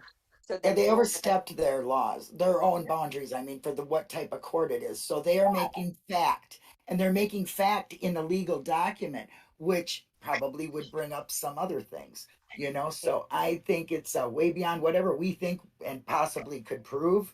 It doesn't matter. They're trying to do something that's beyond their realm of capabilities according to the law. So that needs to be addressed. Yep, that's why they We issued need as a per curiam. we need to look into writ of errors. Like I think that's about factual errors where they put in something that they say is a fact and it's not. So I'm Yeah. not quite sure how that all works, but it was something that I was looking into because of all the errors. Like them saying that Avery could have, moved the bones to the quarry, or Avery could have burnt the body in his own barrel. That alone is wrong because he's got to prove that he didn't burn him in his own barrel or anywhere else. But the fact is, he doesn't, because he was already proven innocent of those charges of mutilation. And the juror in that case said that they did not believe that she was cremated, that they did not put enough evidence out there to show that he mutilated a body or that it was cremated. So how Right. can they would be factually wrong there to ask him to prove that he didn't do it when he already did in the trial court? Yeah, exactly. And I think she has to appeal this, if for no other reason, to get this on the record. That's what I was saying earlier. She's got to get this corrected. I agree. But Trying to keep theirs on the record. any do we, before we move on, do we have any comments from the chat? Can I ask Sunshine Christina a question, Jack? Please. I heard her mention per curiam, and I wonder if she was kind of suggesting that per curiam was curious, given the length of the decision, and might indicate kind of queasiness or reluctance to put their names to this decision. Well, I think, first off, I'm not a lawyer, but I recently read a decision issued in a case that went before the U.S. Supreme Court, and the level of comprehension of the case before him versus what we see here is, I mean, it's one extreme to the other. First off. Second off, I think per curiam is for two reasons. One, it's because that way it can't be used in another case. That's case law. Right. You can't use it as case law. Like, another lawyer can't cite this case as a reason for doing anything. So a per curiam keeps that from being that. So they don't want to make this a law. They just want to be able to do it to Stephen Avery. Exactly. They don't want to do it to anybody, any other U.S. citizen, just him.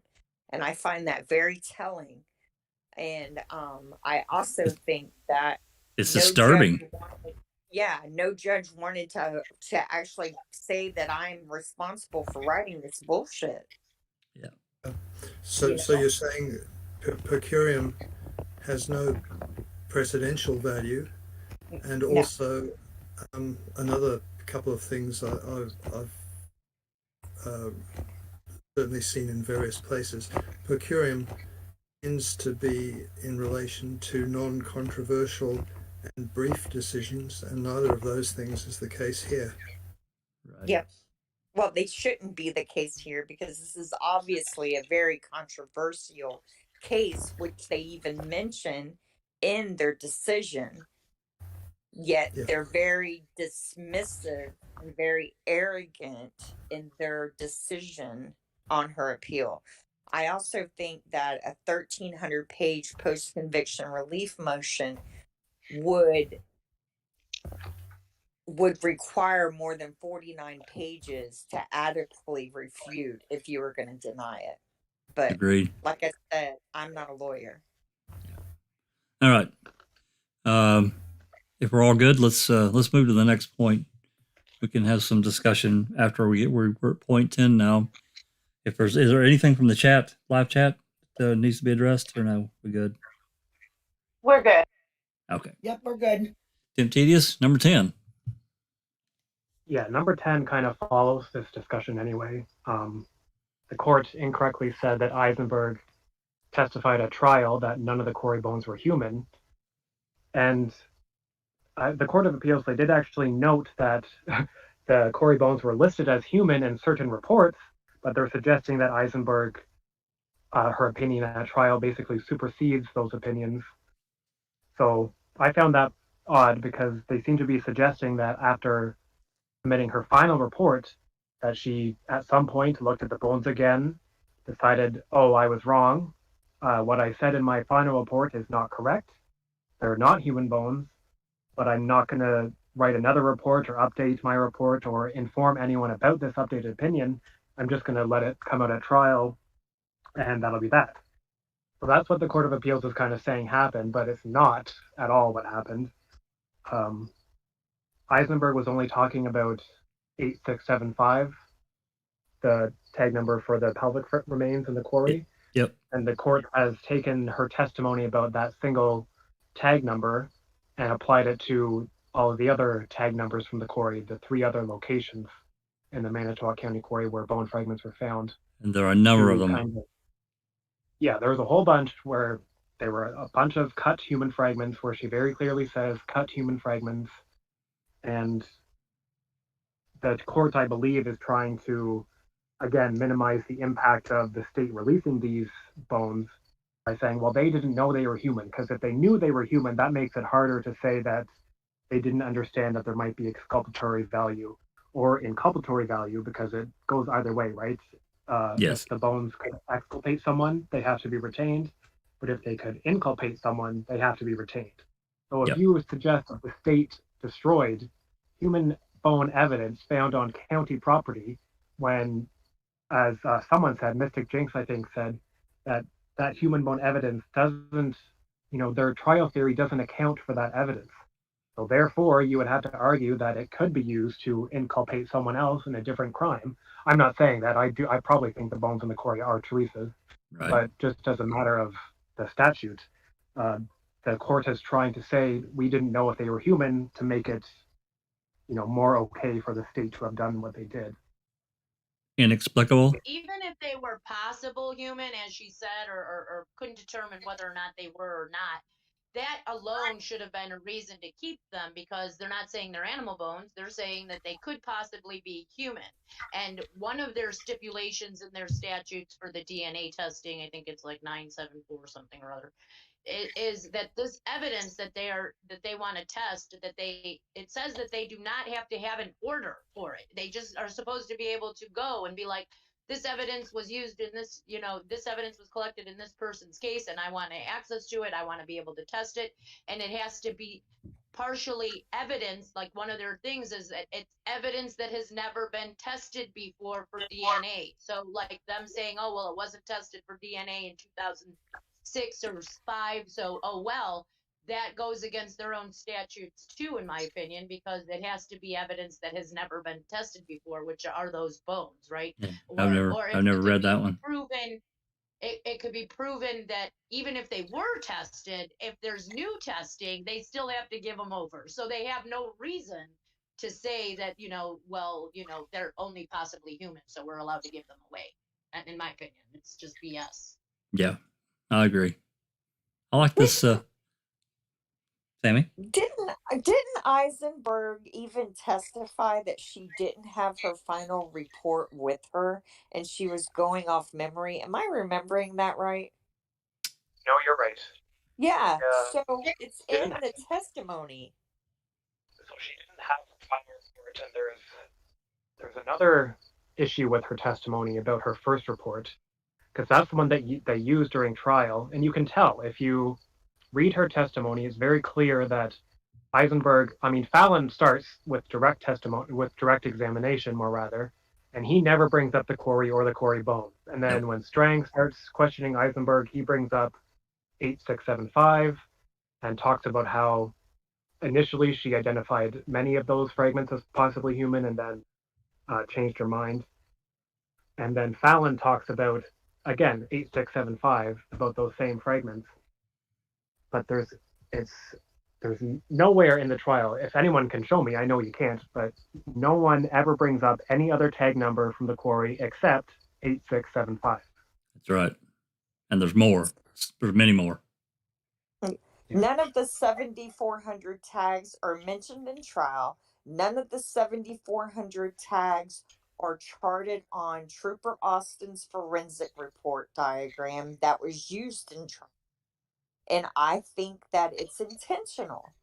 I think they gave him her first report and failed to hand over the last report, even though they met with him in January of 2007 and went back over the things they wanted to change, because they had them remove they had him remove the Suzuki from the garage photo, I believe, and put the RAV in its place, even though they have no evidence, because they didn't use Brendan and Stephen's trial. They have no evidence that the RAV was ever inside there.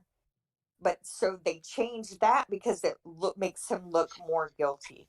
But they didn't add the human bones charted in the quarry to the diagram. I believe the everything we know that the state has done about the human bones in the quarry has been an act of deception. Sure it has. Downplay it and spend 20 seconds talking about it, because there is no way the Kratz wanted any part of the jury's attention on that quarry at all. No. And the other important point, of course, that we mustn't forget is that they denied the coroner from entering the Avery salvage yard, and That's right. now it all now makes perfect sense, because the coroner would have, like I said, the coroner would have come to the respective crime scenes and kicked everybody out, bring her own team of forensic experts, and there would have been proper documentation of the cremains. If you have a look at this case, what is very frustrating is that you see nothing in situ. That is, photographs showing where the cremains were found. And as Bibi alluded to, all you have is a box of cremains. You do not know the origin of those cremains. It's because nothing was ever originally in the location that they're claiming it was. Well, if it was, like, the whole case I is want to say fabricated. about the coroner, because the coroner was barred from the Avery property, but what was their excuse to bar her from the county quarry when she is the county, and there was no conflict of interest with a body being on the county property, was there? I mean, that too is very suspicious. Sure it is. And one other thing about 8675, I think it was on the 8th that they presented pelvic fragments to Bennett, and Bennett did a visual examination of them, and Dr. Silkman can correct me if I'm wrong on any of this, and said, yes, this is a female pelvic bone. She's between 20 and 50 years of age. And that was that was how they began to treat this as a homicide case. It's the ilium bone, wasn't it, Doc?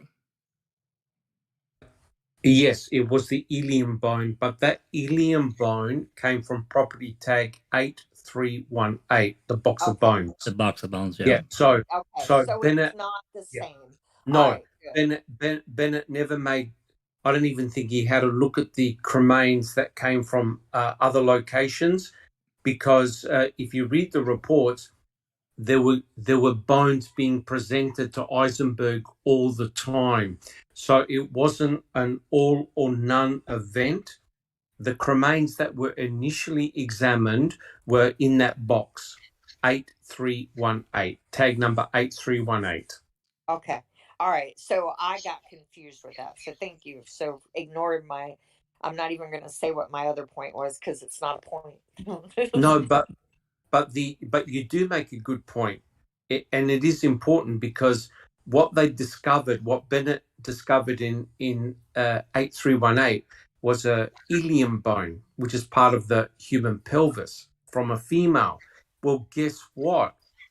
In tag 8675, they also found 3 bones that were still connected together that were part of a pelvis, right? So here's the issue. Here's the issue for the state. What is part of Teresa Horbach's pelvis doing what? Nearly a mile apart from each other? Over a mile. Yeah, that's right. And that's exactly why Ken Kratz did not want to discuss the bones in the Manitowoc County gravel pit. And that's why I believe Eisenberg was pressured to say suspect possible human.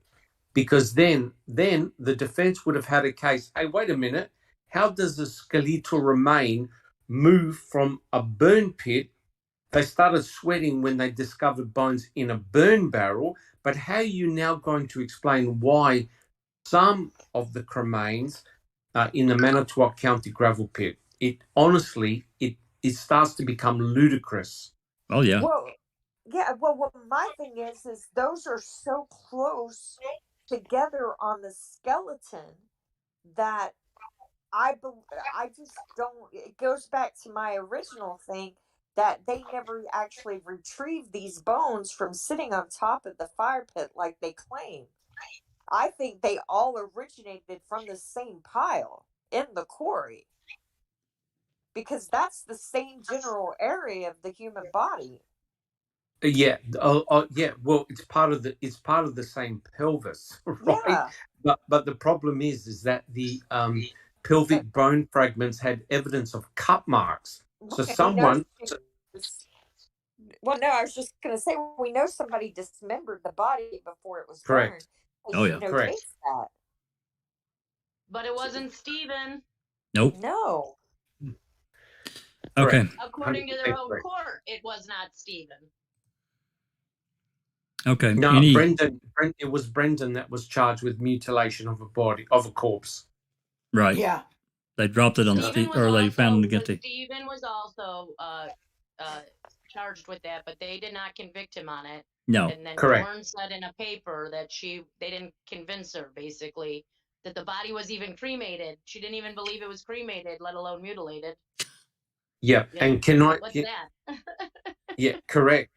Can I just make one final point? Oh, sure. This is actually from the CASO report on page 1114, where it clearly says, property tag 8675, the human bones were separated from the rest of the contents and photographed.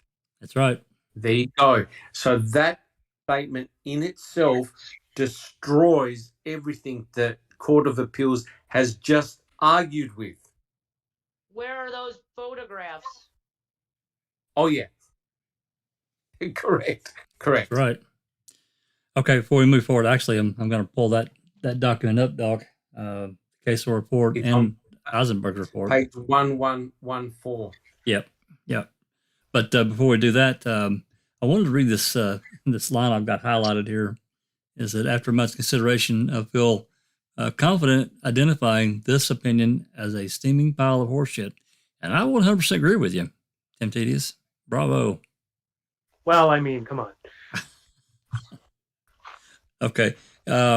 Moving down, is there anything else in your post that you want to point out? The floor is yours, man. I think we went over pretty much everything. The rest of the post just kind of highlights issues from, errors that we've already talked about. One thing I was going to say is that in Bennett's report, I forget who released that. Beverly, I think, released the Bennett's November 9th report. And in it, he says, like Dr. Silkman said, from 8318, in his report, he listed the ilium bone and a bunch of other bones, actually. But I'm pretty sure in Bennett's report, he actually says that there was an articulated pelvic ilium bone. And that was interesting because in the trial, Eisenberg says that the only articulated bones was the one in 8675. So that kind of does suggest that there might be some back and forth with where bones were located and what was where and who found what. Okay. Well, I do think it's important also to impress upon people, and you know these motions better than I do. I mean, I've read them. Some of them I read more than once, but is to point out that Zellner, they said that she didn't include this in her brief. She didn't include that, but she did. They didn't read it. It's there though, and they didn't read it. They didn't include it, and I don't understand. I really don't get that. I don't understand why. Well, I do, but you know what I'm saying. So, but it's interesting, and this topic, for me, it was like a breath of fresh air after reading what they wrote, and that's another thing I want to point out before we move on to the CASO report and this other report is that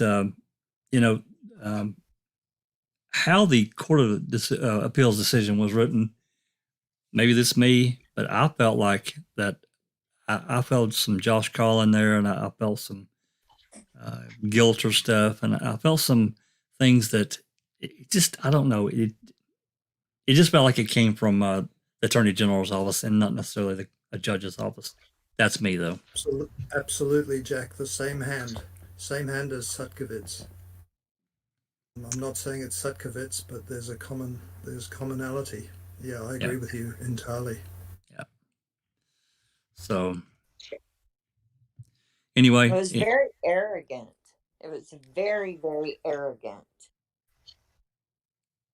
They did accuse Zellner multiple times of misrepresenting the record and making statements that our experts never made.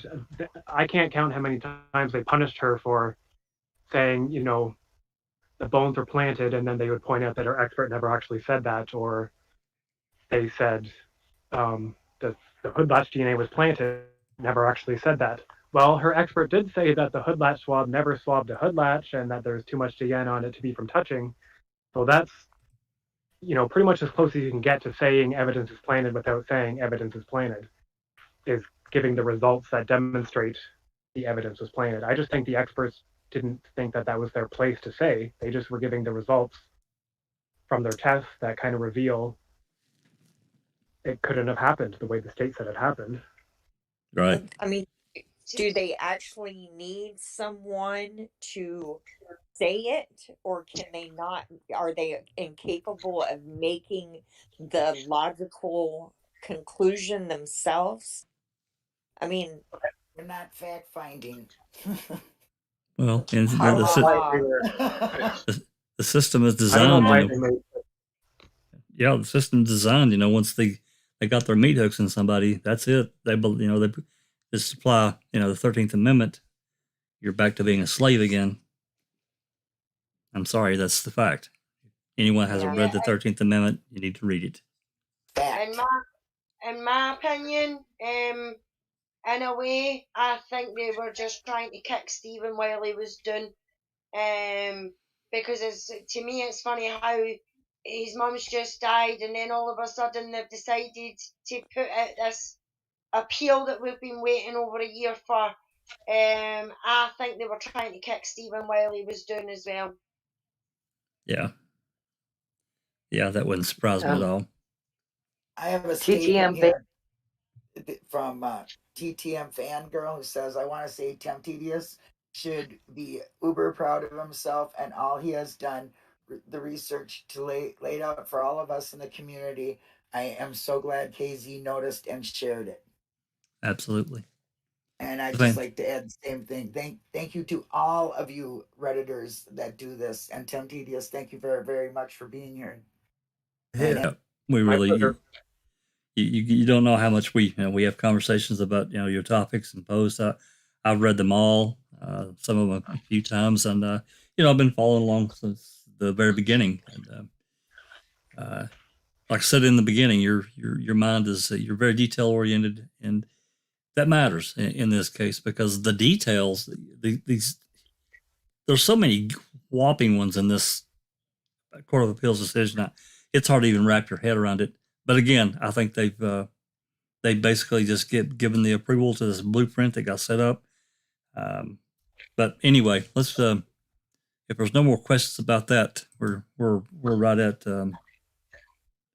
We're right at 2 hours. So let's move on to this document here. This is the CASO Report 1114. Just so as a reminder, of course, this is 2011.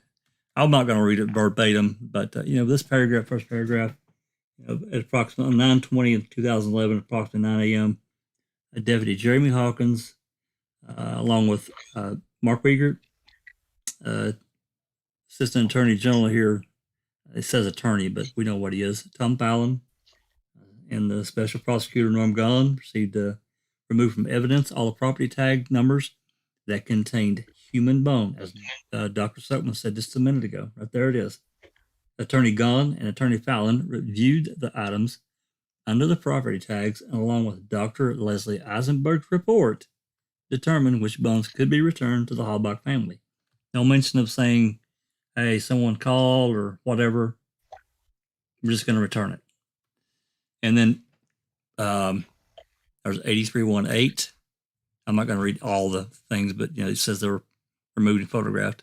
7924, 7936, 8675, which we've been talking about and is in Zellner's or the Court of Appeals decision, including all these others. 7964, 6206, and 6197, 8148. And then there's several more here that they list. I'm not going to read all those. They removed everything that they could that was marked human so they could give it back to the Halbachs. I refuse. I'm sorry.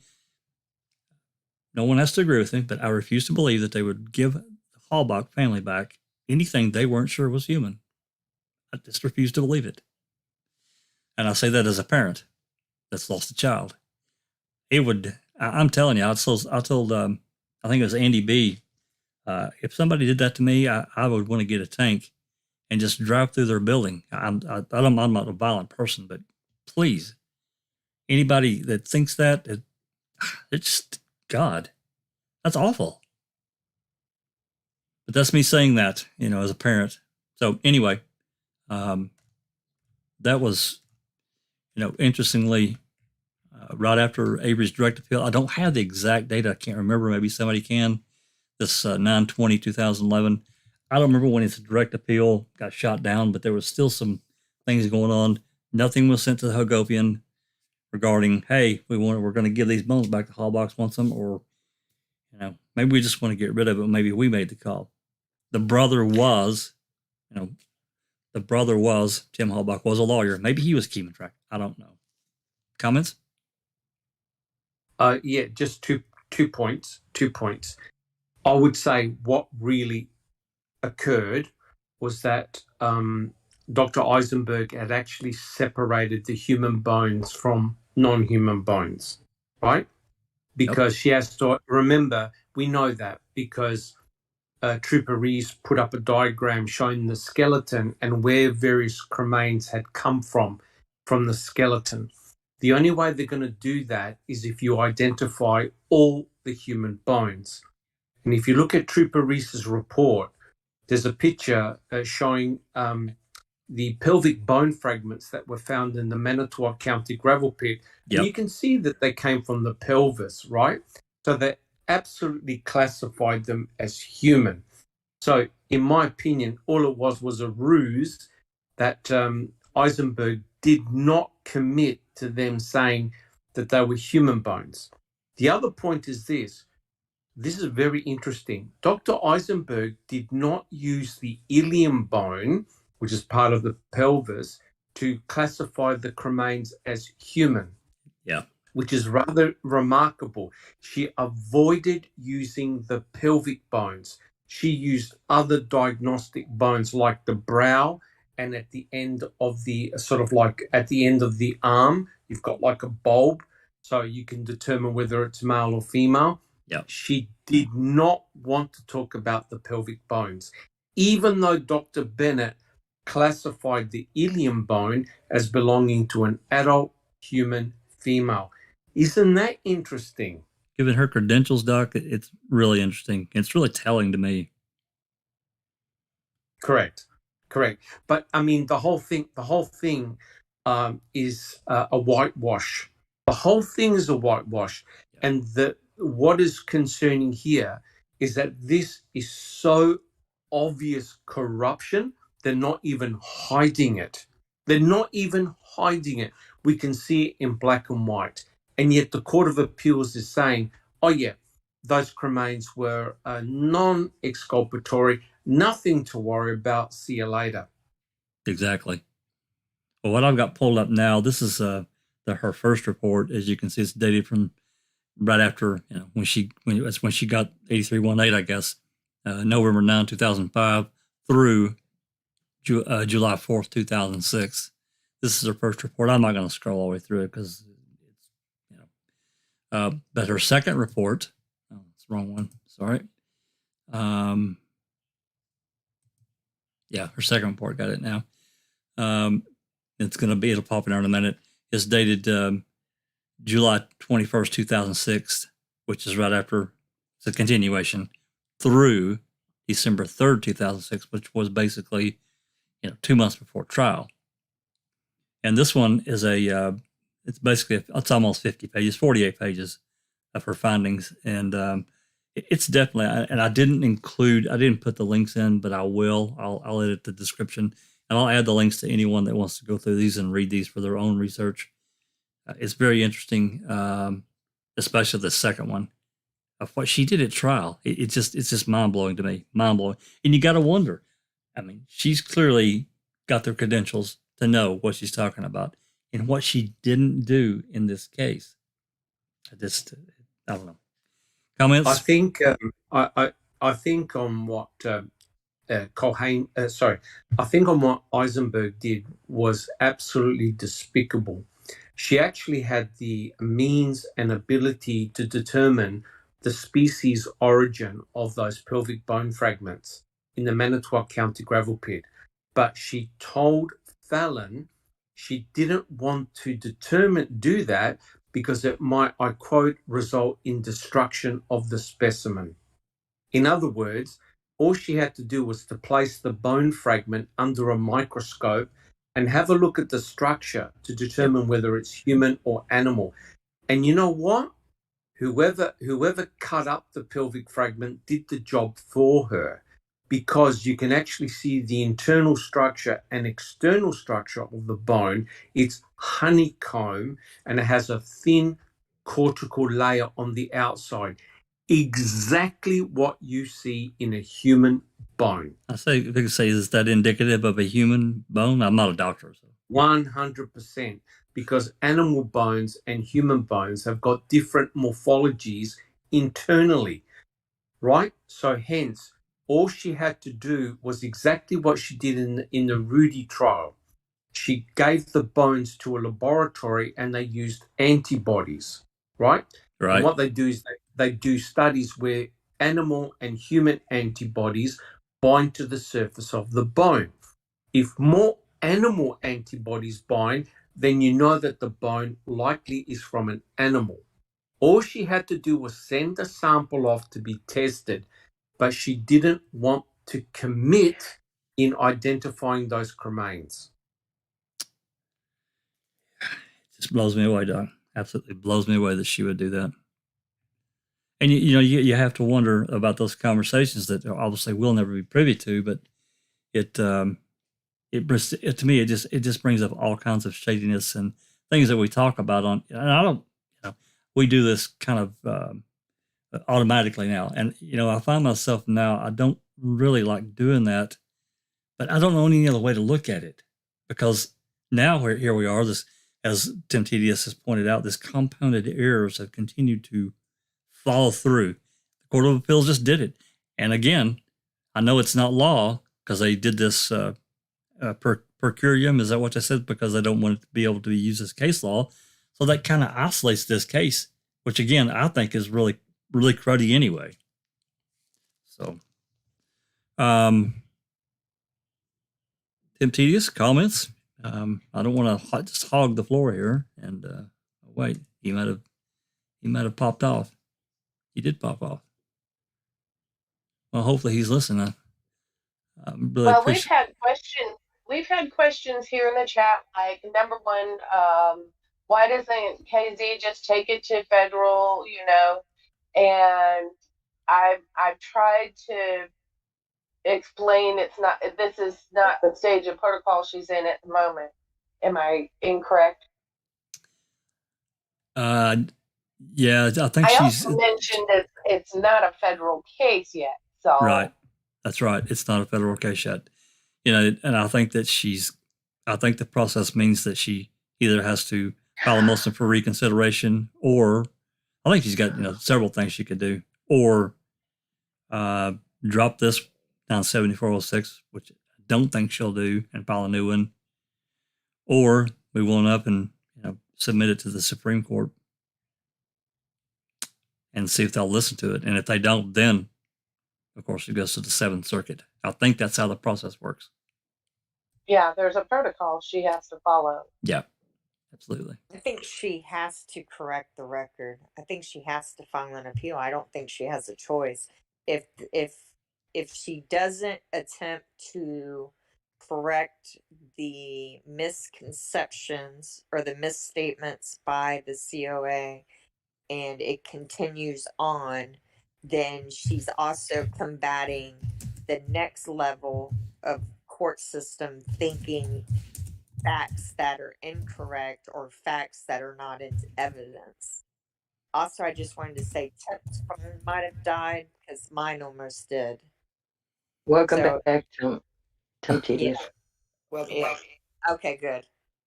Oh, yeah, we lost you there for a second. Thank you so much for coming back. Yeah, Yeah, for sure. we're over 2 hours, and we typically like to try to start wrapping things up by now. But this today's podcast is really about your topic. So before we break up and go, is there anything from you want to add? Oh no. I think I covered the 10 points. I think everyone had good discussion on those points, and I think But looking forward, not trying to guess what you're going to post next, because it's always good to whatever you post. But is there are you going to dissect this decision any further, or is this pretty much probably going to be it? I have a couple other things that I was going to post about. The one where they really came down hard on Zellner for what they said was misrepresenting the record when she claimed that the images of torture on the Dassey computer bore a striking resemblance to Teresa Halbach and the nature of the crimes committed against her. Right. This was just in a footnote in the decision, but the court really kind of slammed Zellner, saying, this case has been widely publicized, and she should know better than to make such statements like that, because there's no proof that the images on the Dassey computer resemble Teresa or the crimes committed against her, which I found to be a bit strange, because, there were images of torture and rape and murder on the computer, and the state's theory basically is that Teresa was assaulted and murdered. And although the images are very low quality, you can kind of tell that they are women being tortured that are young, Caucasian, skinny, with hair about the same length as Teresa's. Dark. So I can kind of see why someone might say the images resemble Teresa and they seem to match up with the nature of the crimes committed against her. I don't think she was trying to say these are images of Teresa. I think she was trying to draw a more a direct connection between the crime and the Dassey computer. So I was going to write a post about that, because that one really struck me as odd that the court called her out for That that. would be an excellent one. Yeah, it would. That is an odd thing to note. Yeah. But and then there was another, I do have one post that is ready to go up that I was going to put up, but then the denial, I have two, but the one that I will probably put up soon is a detailed examination of Ken Kratz, his statement on November 5th about the blood being found in the RAV almost immediately, he said. Yep. And then after that, I will go through different witnesses who were on the property November 5th, who were looking into the RAV, and who all say that they did not see any blood in the RAV. That's right. And there was a news report. I can't remember. I think in 64's one controllers when it found it that was on like the 7th, and Kratz made the statement like, "Well, we knew there was blood in the RAV on whatever day it was. I don't remember now. Saturday. I said Saturday, but that's probably the wrong day. He made that statement." Yeah, so he specifically said we knew about the blood on Saturday, the first day we executed search warrants. And that's a very clear and direct reference to November 5th, which is the day that they first executed search warrants. Okay. But then, of course, in the pretrial and the trial, not one witness that I've been able to find anyway supports that statement. Basically, no one says I saw any blood, even though they all say they looked into the RAV and were looking carefully. You know, Pam and her daughter say they were looking carefully into the RAV for items that might identify the RAV as Teresa's because they were positive that it was hers. So they were looking carefully into the vehicle. Orth says that he was looking carefully into the vehicle with a flashlight. A few other officers say that they were looking into the vehicle, but no one says they saw any blood, which I found a little bit strange. Yeah, very strange. They were right there and they could easily get up close and see right into it. It is strange they didn't see anything. Okay, well, good. Okay, any other comments from our gang here? If it's in Discord?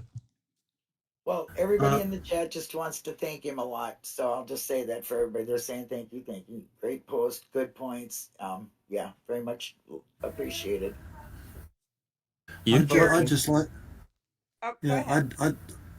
just like to say that if the brief they had was to the max at Stephen Avery from day one and ignore everything else, couldn't have done better if they'd hired Steven Spielberg to direct operations.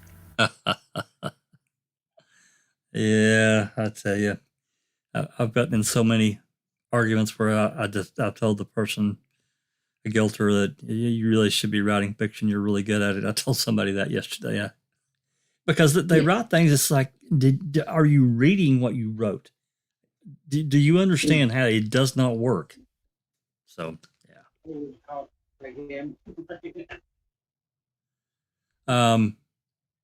Sunshine, I thought you had your. Oh, I'm sorry. Did you have something?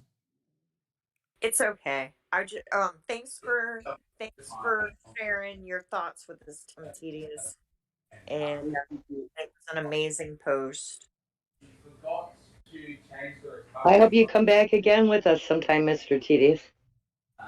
Absolutely. Me too.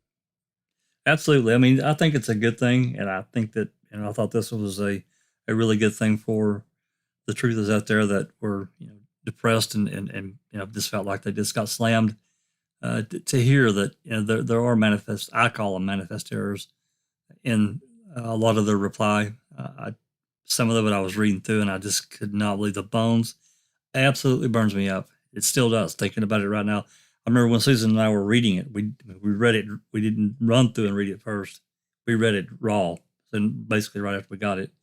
So I had no idea what was coming. I could not believe what they said about the bones. I just can't believe it, and it really bothers me. Anyone else got something they want to talk about before we head off and let everybody get some dinner or whatever their day is? Mm-hmm. I just wanted to thank very much Temptedious for doing a post like that, and also for coming and talking with us, because what it does is it beautifully encapsulates all the all the bullshit put forward by the state, and it does it in one capsule.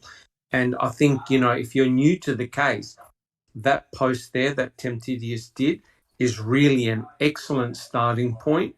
And what it does is it wells up the anger all over again. And I think Kathleen Zellner now has to be very strategic how she proceeds from this point here. Yeah, that's a great word. It is bullshit. I completely agree. And, it is good we have new people coming along. seems like on a pretty regular basis that have become interested in the case, and they don't know it like we do. And I think that we owe it to them to try to help them and really explain, because if you just read the CASO report, you're going to be misled. You're going to be. If Manitowoc, they give us less than 20 pages or whatever it was. It's nothing. You got officers riding around with Calumet County officers that basically did work and didn't write a report. It's terrible. It's terrible police work. And I think that from an expectation point, we want more. And I get it. Police officers are busy. They're doing this and they're doing that. But, if they do an event, Jacobs allegedly goes over on November 6th to get this zipper recording. He didn't write anything. Dettering wrote it. He just like an add-in to his report. Really? Jacobs was when it went and got it. Anyway, I'm getting off track here. Anything else? Anything coming up? Anybody wants to plug in before we jump out? Linda? Alice? Nope, not for me. Jinx? Stuff. Thank you. Jinx? Yeah. Jinx? Oh, yeah, Jinxie. Yeah, Jinx, you got I may something? go live soon, but I don't know. No, we need a date and a time. No. We need to nail you down, girl. I was going to talk about the day planner soon, so I got it mostly set up now. So probably, I'm thinking maybe Monday, tomorrow in the Cool. afternoon sometime. Nice. We'll All right. see if I can get my grunter to come with Nosy to come and join me. Yeah. All right. I just want to say, everybody, check out Reddit. Keep on top of this stuff. These guys are doing great jobs. Thank you to all of you. Thank you very much, Temptedious. Yeah, I want to say a heartfelt thanks to Temptedious for agreeing to, when I approached him, I just asked for permission I was thinking of that. I'm just going to ask for permission to use his material. And I thought, hey, why don't he just come on and talk? I'll ask him. I've talked to Temptedious many times through DMs, but you don't really know, no. But I thought, well, the worst that can happen, he can say, no, I don't really want to do that. And that would have been okay. I'd have been all right with that. Even if he'd have said, no, you can't use this material, I would have just said, hey, people, go to Reddit and read this post. That would have been okay too. But the work, it's all voluntary. None of us are getting paid for this. It's, to this advocacy. And I really appreciate, you taking the time and coming to talk with us. So many of us really respect your work. And I have, from the beginning, something special. And so hopefully at some point you'll come back and talk to us again. You're welcome anytime. Just come chat. Doesn't have to be a live or anything like that. Everybody's welcome. I'm kind of surprised that I was able to figure this out, because Discord looked pretty complicated to me when I first signed up. But it's not really too bad. Once you get a couple of things into you. Yeah. It just looked strange. Yeah, it's a little weird. I was the same way. I joined when Eric Jose, when the Wrecking Crew, too long after. I mean, I really wasn't that active, but he sent me an invite and I joined, and I was part of the conversation from here and there. And but when I first got on Discord, I was like, what the? But I stalked you. Oh yeah, I know you did. But anyway. Hey, it takes a lot. You know what? That just goes to show you that Discord might look real big and bad, kind of like the Court of Appeals. But when you get a tiger in there, they figure that shit out, just like KZ. How about that? Yeah, it's Discord is of course it's got issues, but it's it's a good free means of communication, and there's multi-functions that are built into it that allow us to do all kinds of things. And I'll talk to you a little bit after we sign off here, and I'll tell you just a brief bit, if you got just a minute, about some of the other features. So anyway, I wanted to thank you again and everybody joined us in the live chat, and everybody out there on YouTube. We really appreciate your support and continued support, and the advocacy to get Steve and Brendan out. Keep digging. Do not let this get you down. It's not over. It's not over by a long shot. Do not stop. Pick yourself back up and let's keep moving on. Anyway, until next time, this has been a Foul Play production.